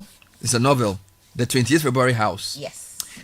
Tell me about your writing journey, because I know you as a SHAC medical student, health professional. I'm not a medical student. I'm a PhD. Of course. Rather. Yes. In population reproductive health. All right. Okay. But a science student through and through. Yes. And you worked with Population Council, yes. Total Health, Total Family Health, USAID, all these people. Mm-hmm. You have a PhD. Yes. That means that you're a proper scientist. I am. All right. So my question is, when did the writing journey, have you always been a writer? I have always been a reader. Okay. That I would say. Okay. I've always been a reader from as far back as I can remember. So I will have to thank my parents for instilling that into all of us. Okay. Writing came probably maybe after JSS a bit. Okay. We were some of the test babies where they were doing the transition between the old system and the rolling system. So in between you had to wait a bit. And I wrote a little bit, but I never shared it with anyone. And life took me in many places since I was a science student. Yeah. But I always kept the habit of reading. So I would say reading always kept me more creative than, the sciences are hard facts and, So even though you were doing science, you always had this time to read? And you were reading what kind of stuff were you reading? All kinds of things. But the genre I enjoy the most really is fiction. Fiction. Yes. I see. But I also do non-fiction. Last year, 2023, for instance, I decided to read the autobiographies of women in power. So I did Madeleine Albright, I did Nancy Pelosi, and Margaret Thatcher. Correct. And that took almost the Huge. entire year. Yeah. Yes, because that was a lot of work. Wow. But the genre I love the most is fiction. So there's a difference between reading and writing, right? Yes. Which is what, that the more you read, the more you get the flair to write. Absolutely. Absolutely. Okay. So when did you decide to write seriously? Well, I think after, I don't want to age myself, but after 40, okay, I decided that, it's either now or never, because I'm never going to do it if I don't actually sit down and begin. So in 2020, I decided, okay, the world has shut down. COVID. Yes, COVID.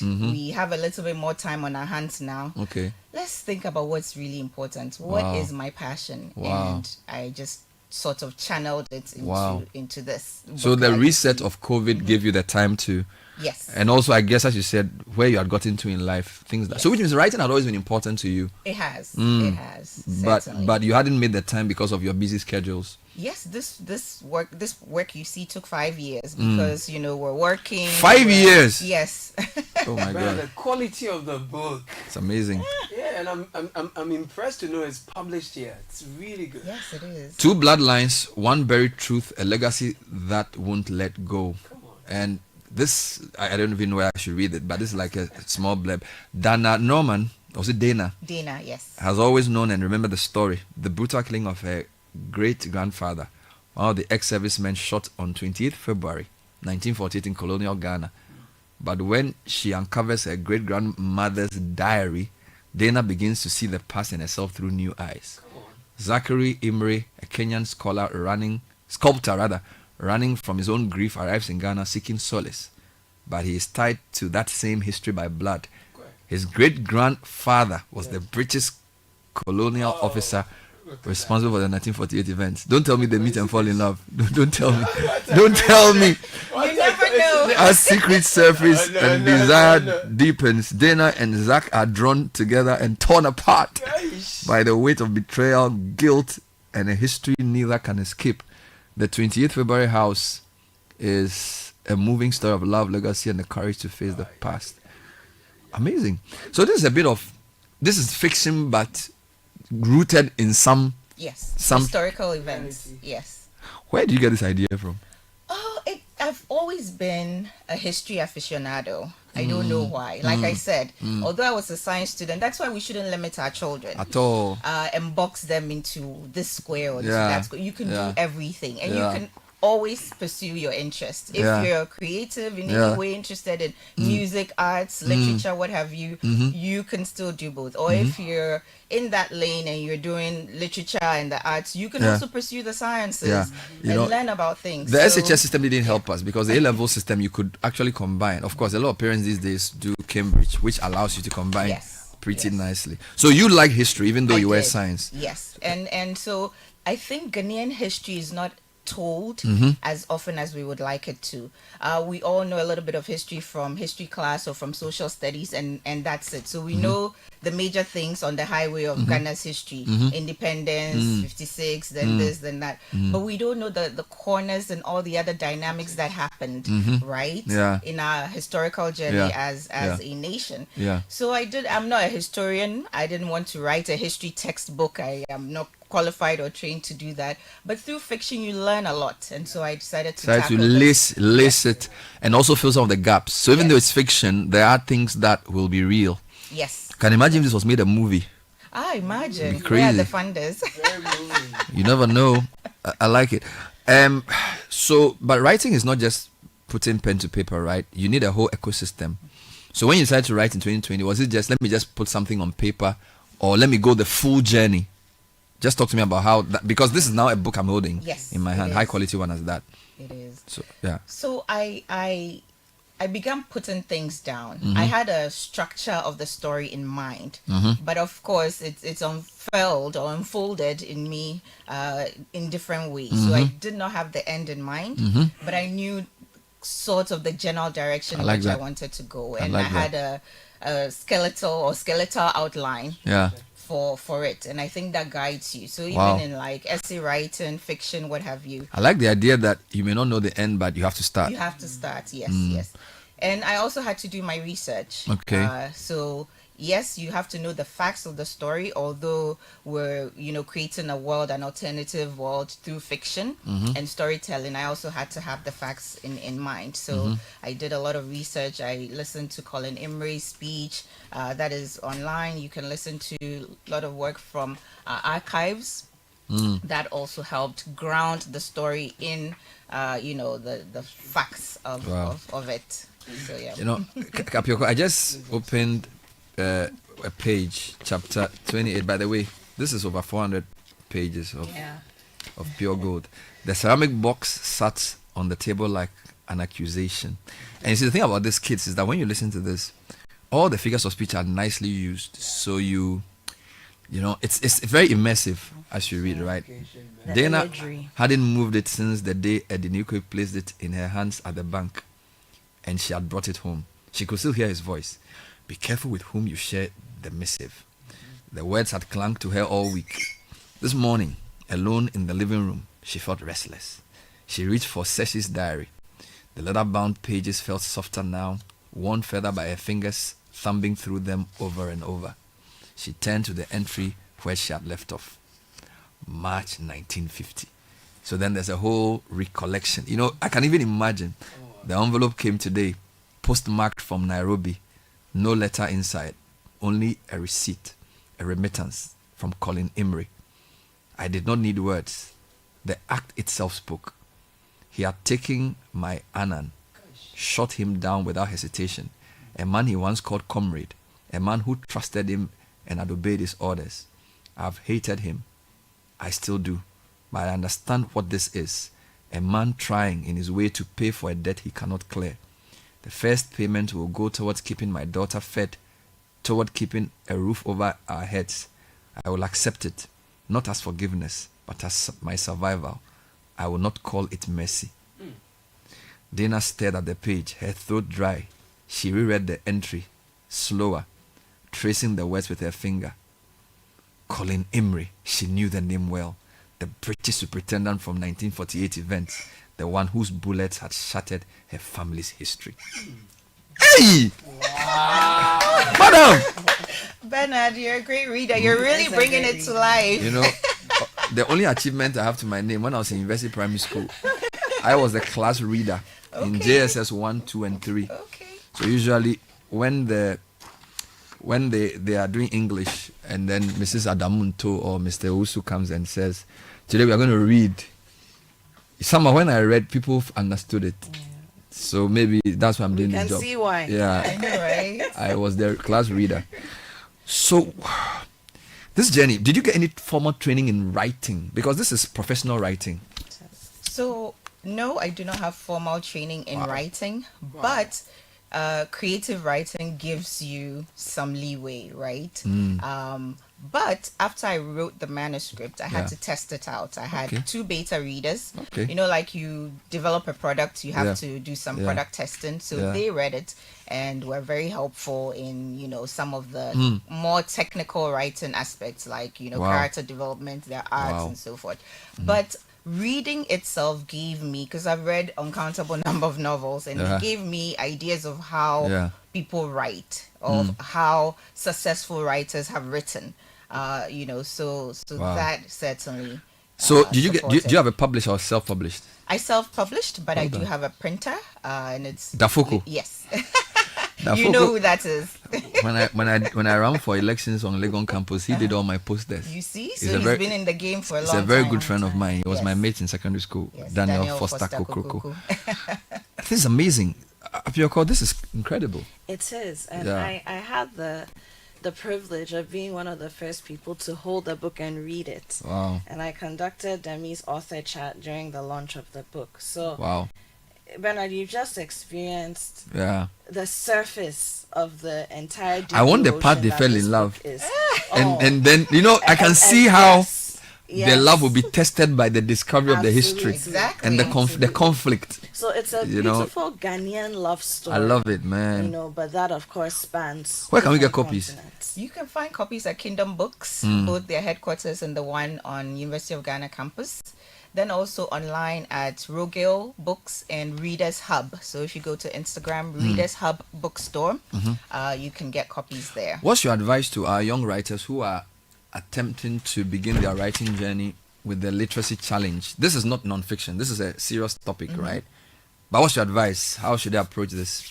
Well, first they should do the research, right? I think this year's literacy challenge is merging, how climate change is affecting agriculture.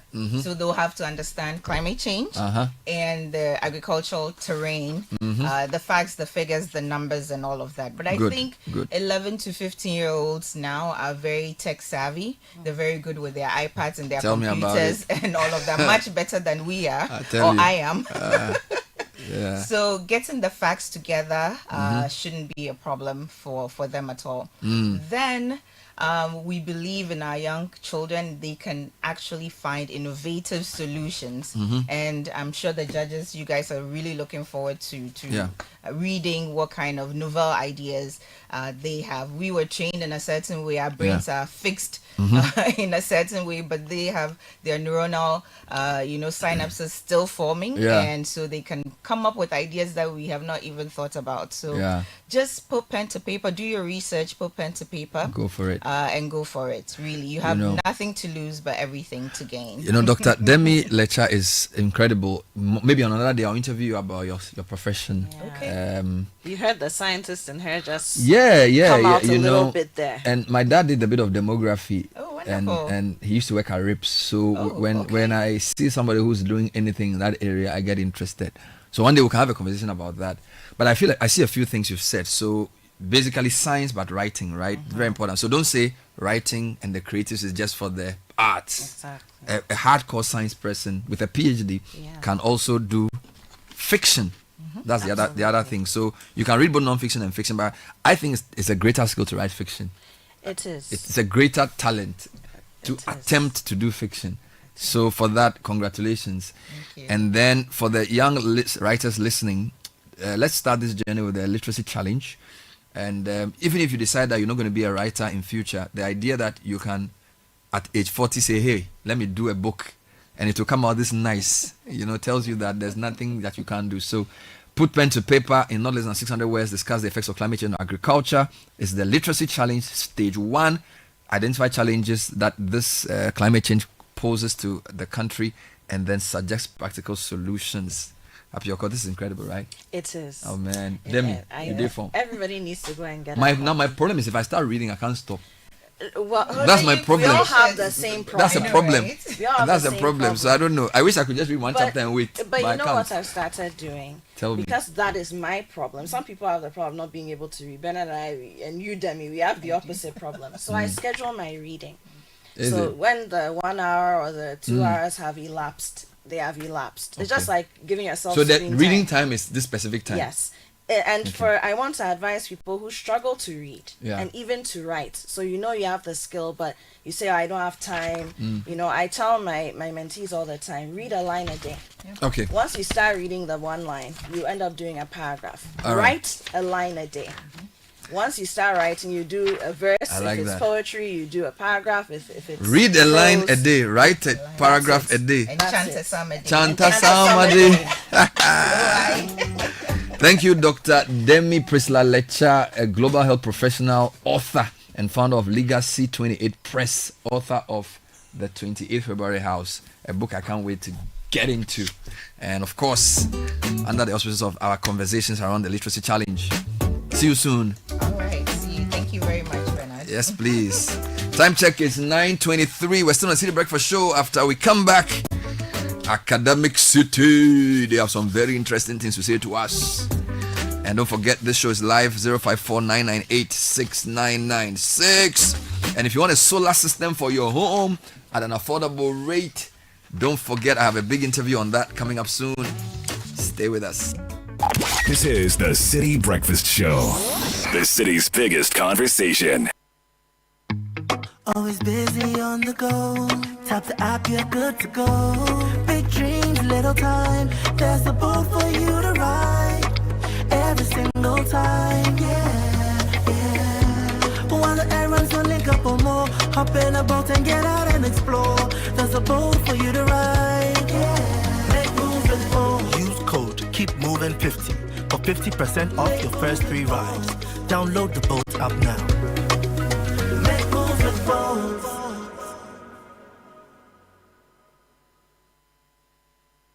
Wherever you are, the game is nothing without you. It's on like never before this season. Every major league, every cup, every qualifier, the players, Kudus, Semenyo, Iñaki, the goals, the emotions, and the bragging rights. It's all on SuperSport, available on DSTV and GoTV. Get your DSTV decoder at 89 cedis and GoTV decoder at 399 cedis. DSTV, your home of entertainment. GoTV, love it.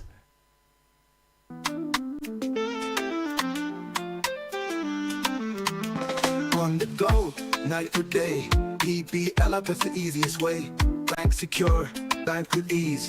Right at your fingertips, bank is a breeze. PBL app making banking so clear. Anytime, anywhere, we're here. Safe, secure, banking for you. PBL app, simple and true. Welcome to the future of banking. The Prudential Bank mobile app. Bank secure anytime, right from your phone. Access your accounts 24/7. Perform instant transactions. Pay bills. Link mobile money wallets. Scan and pay with GHQR. Manage your cards. Make seamless GIP interbank transfers. All with ease. No more banking hours. Take control and app your banking. Experience simple, secure and convenient banking. Download the PBL mobile app now. PBL mobile app. App your banking. The City Breakfast Show. Rise above the noise.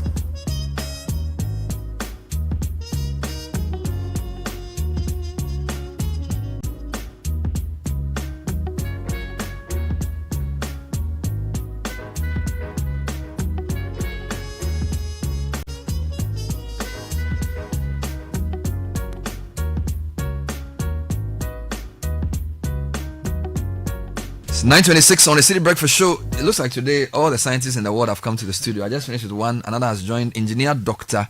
Lucia Japong is the Vice President of Academic Citi, in charge of institutional advancement. And we're here to talk about some of the programs and why you should have Academic Citi as the place of choice for your next academic journey. Doc, welcome to the show. Thank you so much for having me. Do you prefer to be called engineer or doctor? Oh, call or me engineer Lucy. Doctor? Call me Lucy. Which engineering area are you training? So I'm a trained aeronautical and aerospace. So that's mechanical, another division. If you're looking at GHIE. Aeronautical and aerospace. Engineer. So you are the guys who design planes. We design planes, yes. Wow. So you could be working for Boeing or. I have worked for Boeing. I've worked with Airbus and GK and aerospace as well. In my MBA, the smartest guys were the aeronautics guys who, and we were fascinated about the work they were doing, building turbines and stuff. So what's interesting is that some of us ended up in aerospace, but most of them went into finance after we were done. Oh no! I know. All the smart people go into money. It is always about money, isn't it? Share for us. Talk to us about Academic Citi. What programs do you offer? And what's different about Academic Citi?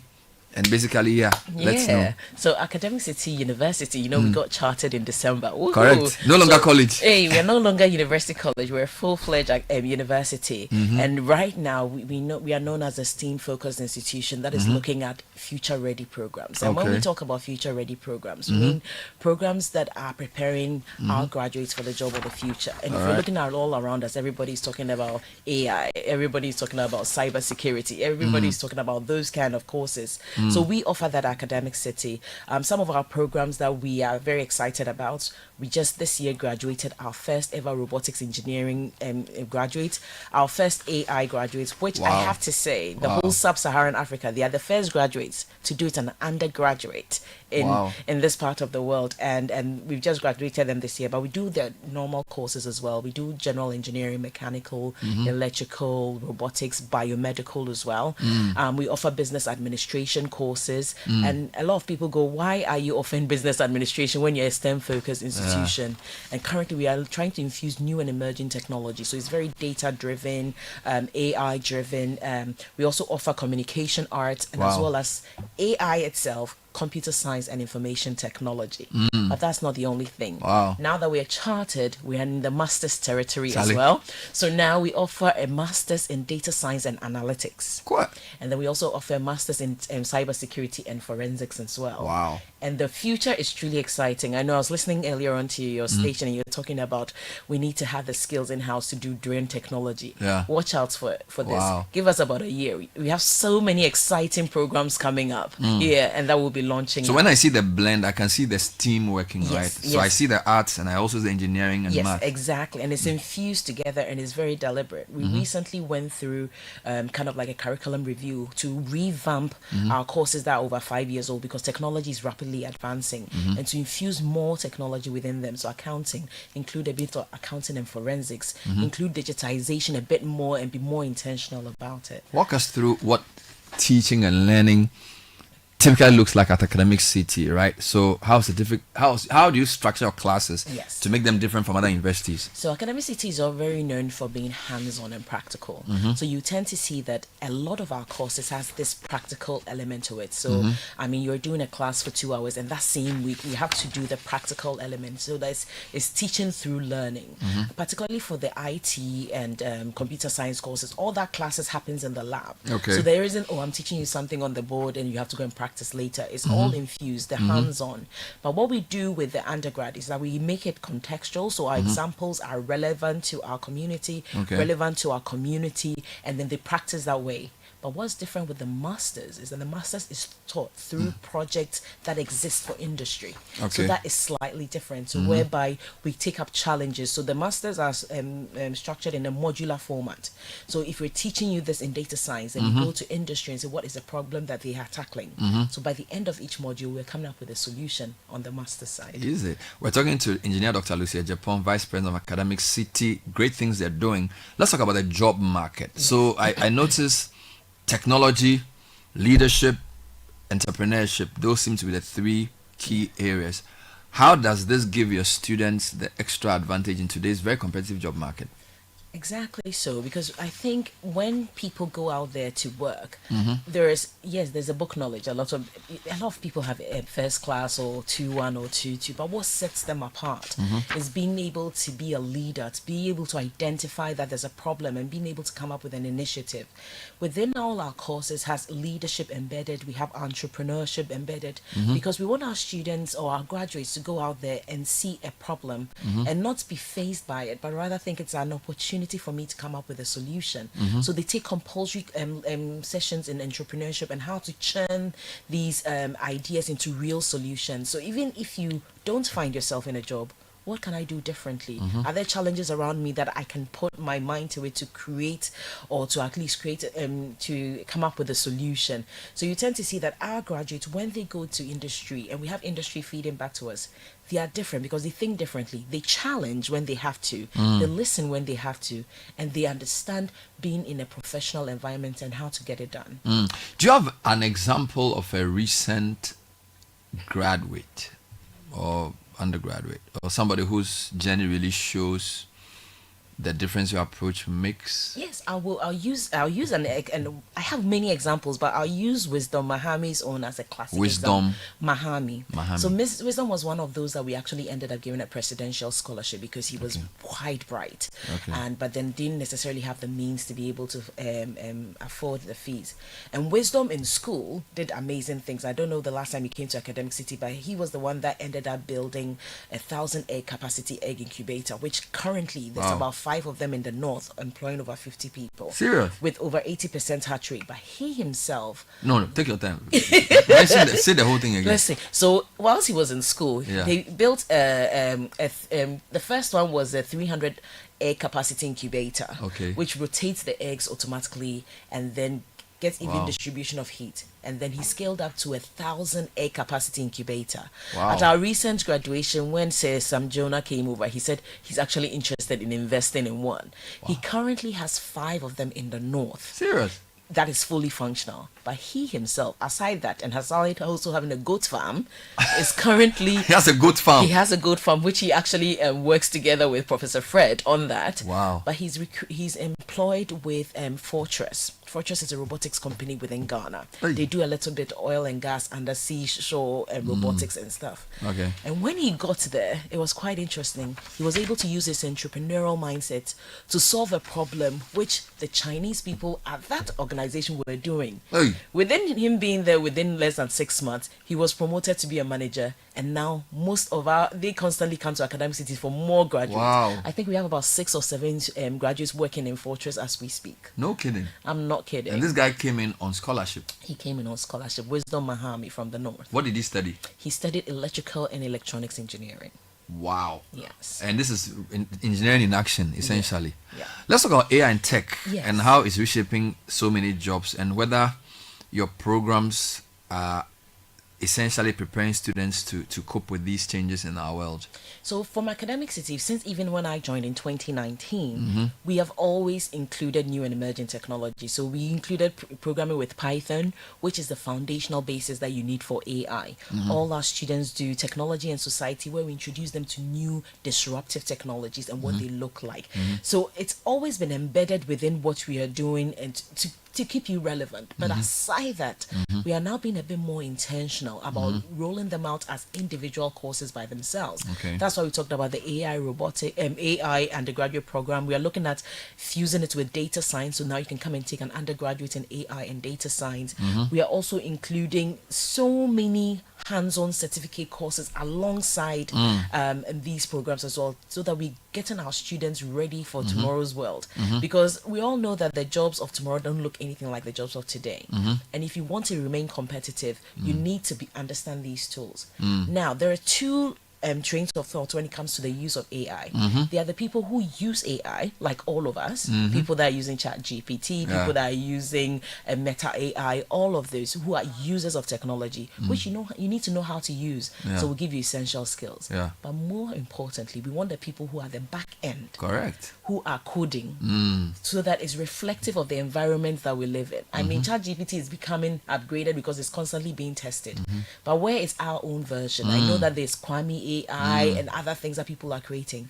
We need more coders, people who are at the back end, so we become creators of technology. Wonderful. And that is what we are trying to tool our students to be able to do. Let's talk about the kind of community you are building on campus. Yes. And why it's important for parents looking for the right environment. Because a lot of parents are worried not just about the quality of education. Is it a safe place? Does it have the right mix of people? Are the people there the type of people I want my kids to? Since I'm talking to parents, I will focus on the security, because if I focus on the security, if the students hear it, they'll say, hey, is there a curfew at Academic City? And they won't come. Because you tend to see that if you stay on our campus, it is quite secure. We used to have a 376 bed facility on our campus. Now we have an extra 500 bed. We've just on campus. We're finishing it. Will be ready come August.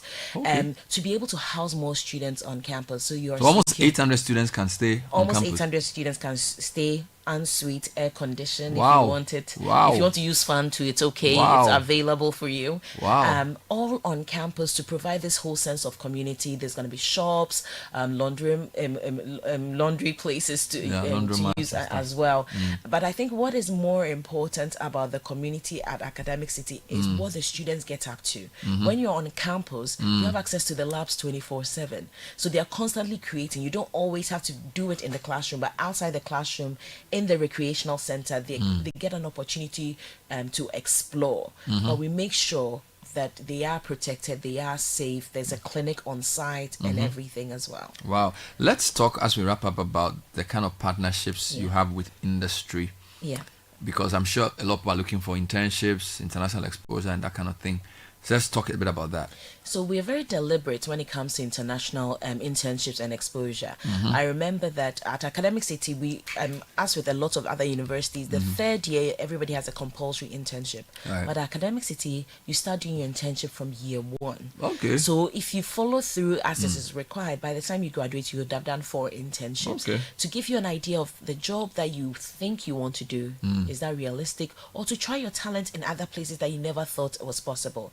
So we have these strategic partners across all various sectors that give you opportunity to learn on the go. We have some remote working opportunities, and I'll give you a classic example. Recently, GSEP, which is the Ghana Smart Cities Infrastructure Program that worked with PwC Ghana and PwC UK, recruited 4 of our students on their academy to do a training session with them for 8 weeks, I think.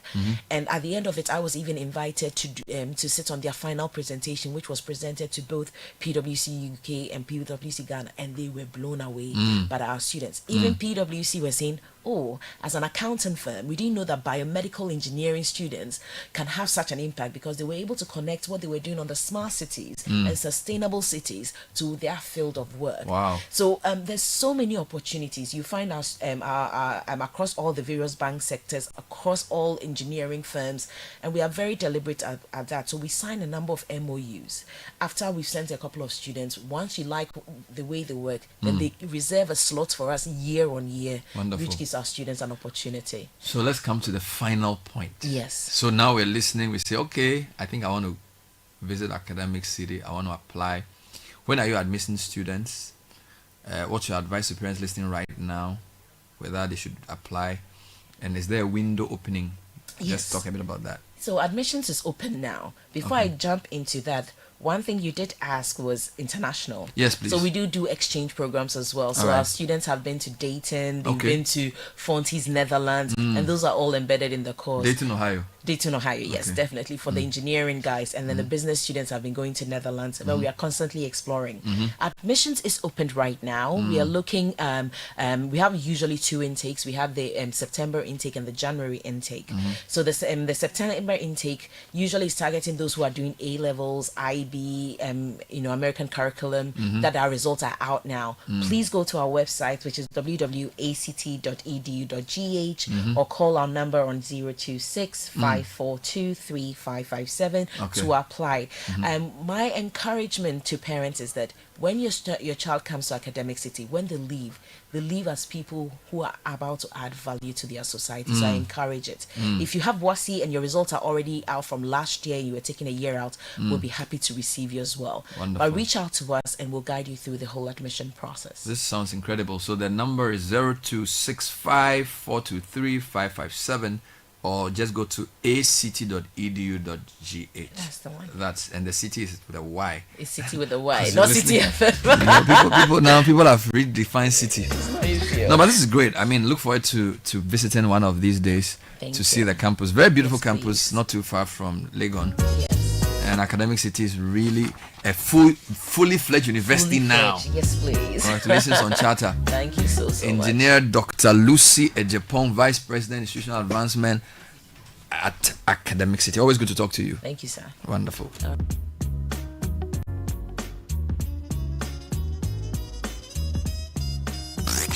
Unleashing the power of relevant radio. This is Citi 97.3. Are you a student in Ghana?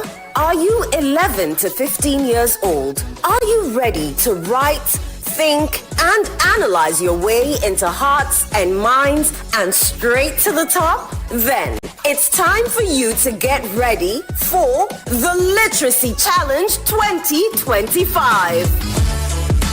For level 1, this year's big essay topic is, in not less than 600 words, discuss the effects of climate change on agriculture in Ghana. What challenges do these effects create for individuals, families, communities, and the nation? Suggest practical solutions to help all Ghanaians mitigate these challenges. Your essay must be in your own handwriting. It must be endorsed by a parent or a guardian Add your full contact details. Deadline, Saturday 26th July 2025. Submit entries to the front desk of Channel 1 TV or Citi FM, or mail to P.O. Box GP 14123 across Central. If you make it to level 2 and go on to win level 3, you will win 10,000 Ghana cedis cash, a glitzy trophy, and bragging rights as the most outstanding all-round JHS student in Ghana.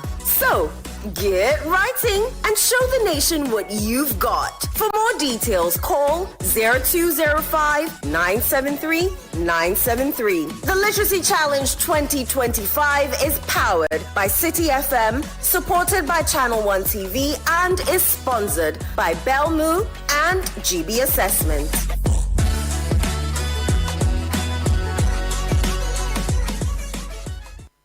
This is the Citi Breakfast Show, the city's biggest conversation. The Citi Breakfast Show. Rise above the noise.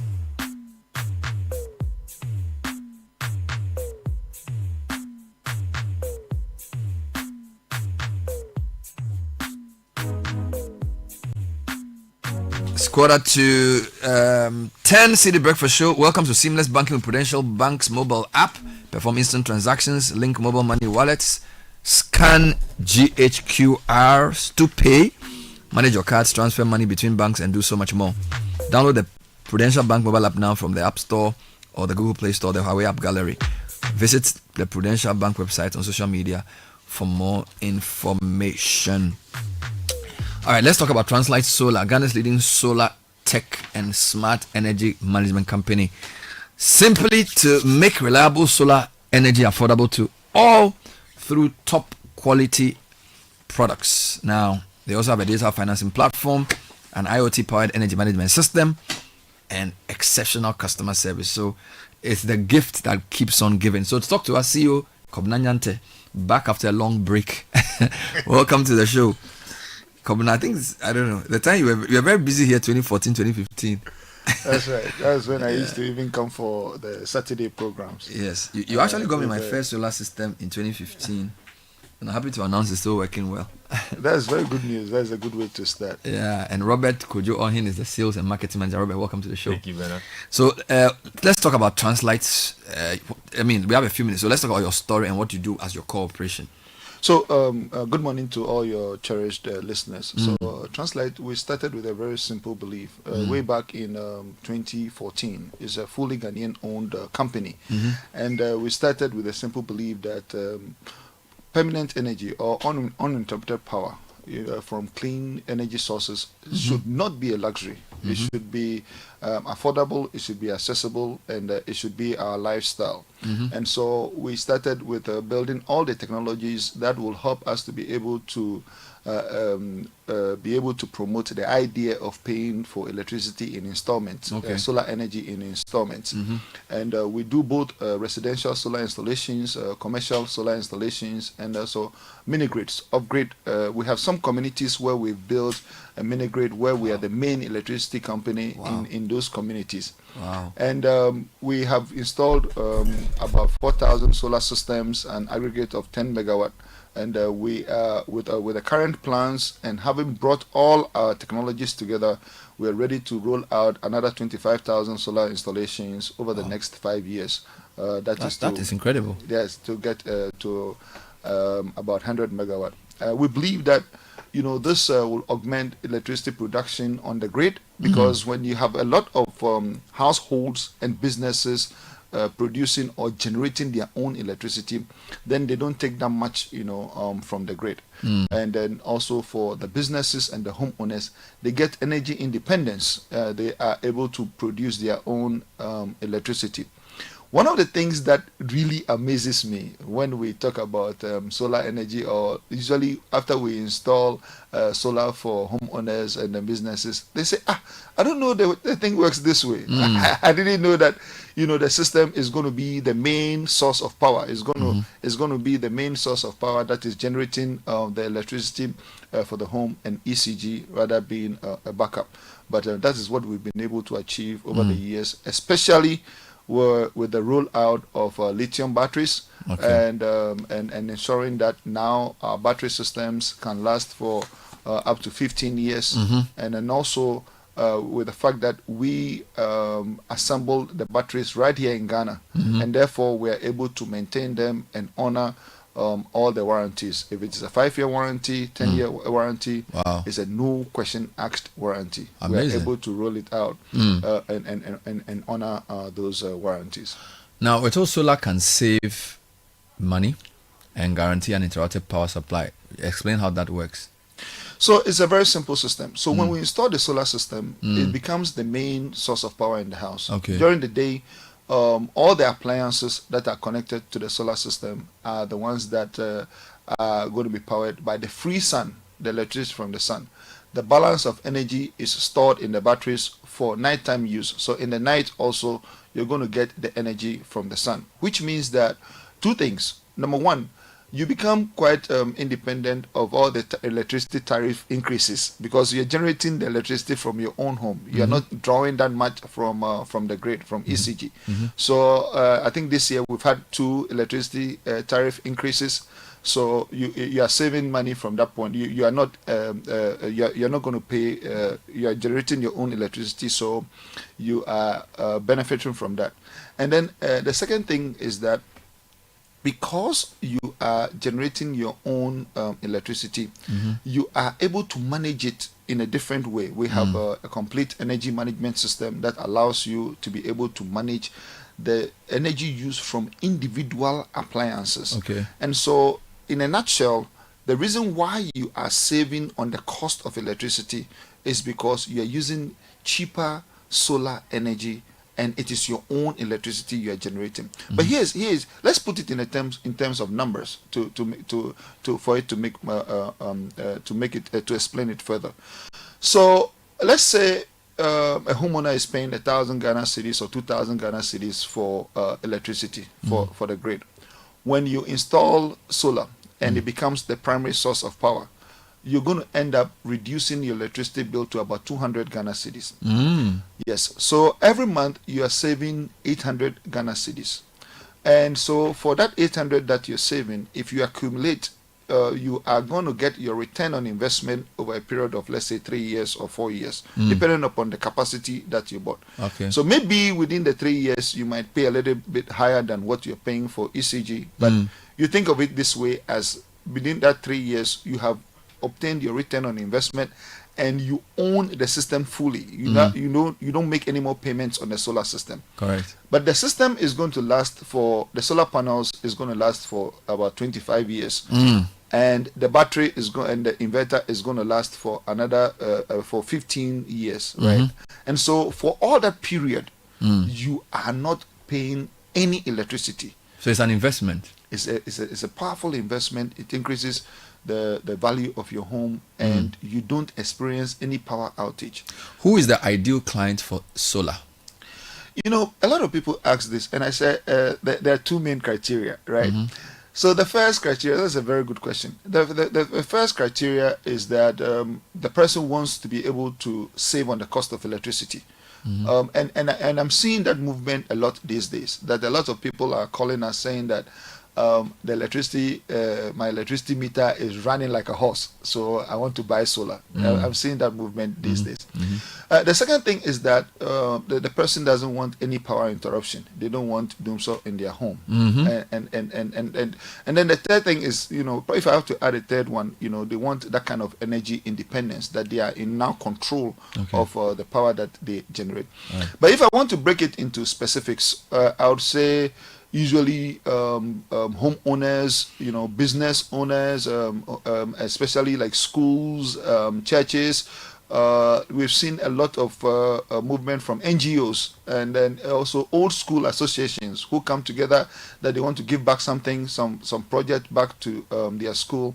And then the one of the important things that we're seeing now is that a lot of companies who want to increase their ESG score, their environmental, social impact and governance score, are installing solar, especially if the products that the activities, you know, tend to emit more carbon emissions, they try to install solar to be able to use it as an offset for their manufacturing activity. So typically, in a nutshell, those who want to be able to save on the cost of electricity and make sure that they have uninterrupted power, would typically install solar systems. All right. So Robert, let's talk about the kind of packages you have for homes and businesses. You are the sales and marketing manager, so I'm sure you have various offerings. Just walk us through that. All right. So thank you for the question. For the homes, we've realized that a lot of homeowners, like my CEO rightly said, they try to reduce the cost of electricity. So we have packages actually starting from as low as 49,000 cities. 49,000 cities. And the interesting thing is, with Translight Solar, just like our ads always say, you get to pay over a period of time. We have the Translight Solar Flexi Pay that allows customers to pay between 6 months to 36 months, which is really affordable, and the monthly payments can be as low as 1,400. So it means that now the average homeowner, middle income earner can afford the system, unlike in the past where we thought that solar is only for the rich. But for the businesses, it's a different approach. Most of the time, we need to provide tailor-made solutions for the business. So you call us, we come in for a business, an assessment. Once we are done with the assessment, we give you a tailor-made proposal on how you can cut down heavily on the cost of electricity. And most of the time, the payment tenure for the businesses is actually between 5 to 8 years. It could even be more, depending on how your cash flows are structured and the conversations we had. Okay, so people say solar is expensive, right? Delve a bit deeper into your plan for the residential market. For the residential market, as Robert was saying, first we have standard packages. Okay, and those packages they depend. A lot of people say, I have a 3-bedroom home. What solar package do I need? But the emphasis is more on the number of appliances, the kind of appliances that you want to put on the solar system, right? So for residents, the basic appliances that we have, like our starter package, is able to power your refrigerator, all the lights in the home, computers, TV, fan, and microwave, blender, electric iron. Those are all the basic appliances that you put on the starter package. Then when you start going higher, let's say you want to be able to power also an air condition, then you go about 2 or 3 more steps to a bigger system. But there are some people who say, I want to even go off grid. I don't want that much electricity from ECG. And in those systems also, you get we have to probably customize the system for you, add more batteries, add more solar systems, and then you have that kind of peace of mind of enjoying the power that you get from your own home. But the most important thing about the residential packages is that you always have to have batteries. It is always better, to have batteries for the residential packages. And for all the residential packages, we allow you to put down a 30% to 50% down payment, and then pay over a period of 6 months to 36 months. Those are the payment terms. We also have relationships with other banks that also have other forms of payment. So really, there's no excuse when it comes to the upfront payment. Between Translight and the offerings from other banks, there's really no excuse not to be able to install solar. Do the systems work during the rainy season? Excellent. Excellent question. And I'm glad you brought it up, because sometimes people say, oh, it's raining, so I'm not going to harvest the maximum energy from the solar system. Yes, systems work throughout the year. Even when it is raining, solar works from daylight. You just need a little bit of daylight to activate the cells, on the solar panels, and then it starts generating electricity, and all that electricity is accumulated by the inverter, turned into AC power to power the appliances. So it works perfectly throughout the year, and in Ghana in particular, we have the sun all year round. I have just a minute, so Robert, tell me about how we can reach Translight Solar. Phone number, website, or physical location. Okay, so we recently opened another branch in Kumasi, so we're in Kumasi now. Nice. And for Accra, if you want to reach out to us, you go on our website to chat with someone right now, www.translightsolar.com. And then for the socials, you can reach us on Translight Solar just on any platform.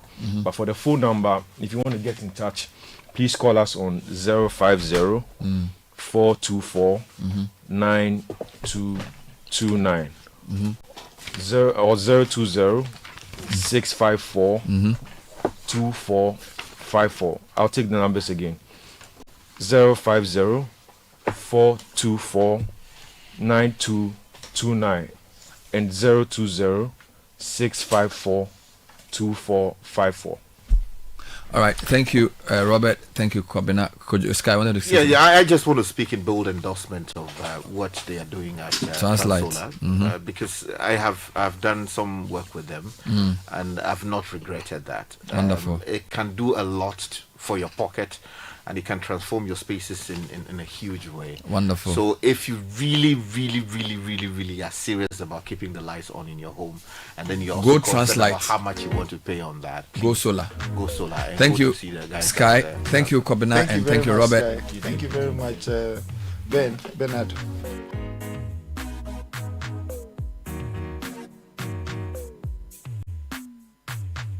Before we go, get Piva beverages in 5 distinct flavors: cola, cocktail, orange, grapefruit, and tangy. It's available at your local store. You can reach us on 0550-032231. Piva beverages, a taste you will love. Upgrade your office space with Expert Office Furnish Company, your ergonomic swivel chair masters. We have intelligent seat cushion with dynamic bionic spine pressure relief design for our swivel chairs. We also have executive desks, cabinet, conference, and all office furniture that suits your budget. Go to expertofficefurnish.com or call 0244280532. The HR Focus HR Connect Conference 2025 is happening in August at the luxurious Mabebik Hotel on the theme Empowering HR Excellence, Leveraging Data Resilience and Wellness for a Thriving Workforce. Come and learn from top HR minds like Patricia Obonai, Margaret Jackson, Dr. Stella Jedimbuati, and others who will share real work strategies, leadership, wellness, people analytics, and future workplace trends. Fee is $1,500 for in-person, $1,000 for online. Call 0208-633-809 or 054-122-2365.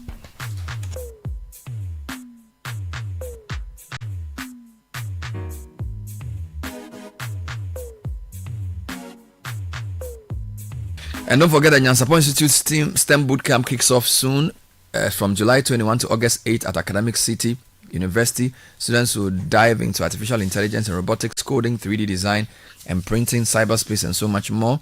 This is an all hands-on project-based learning.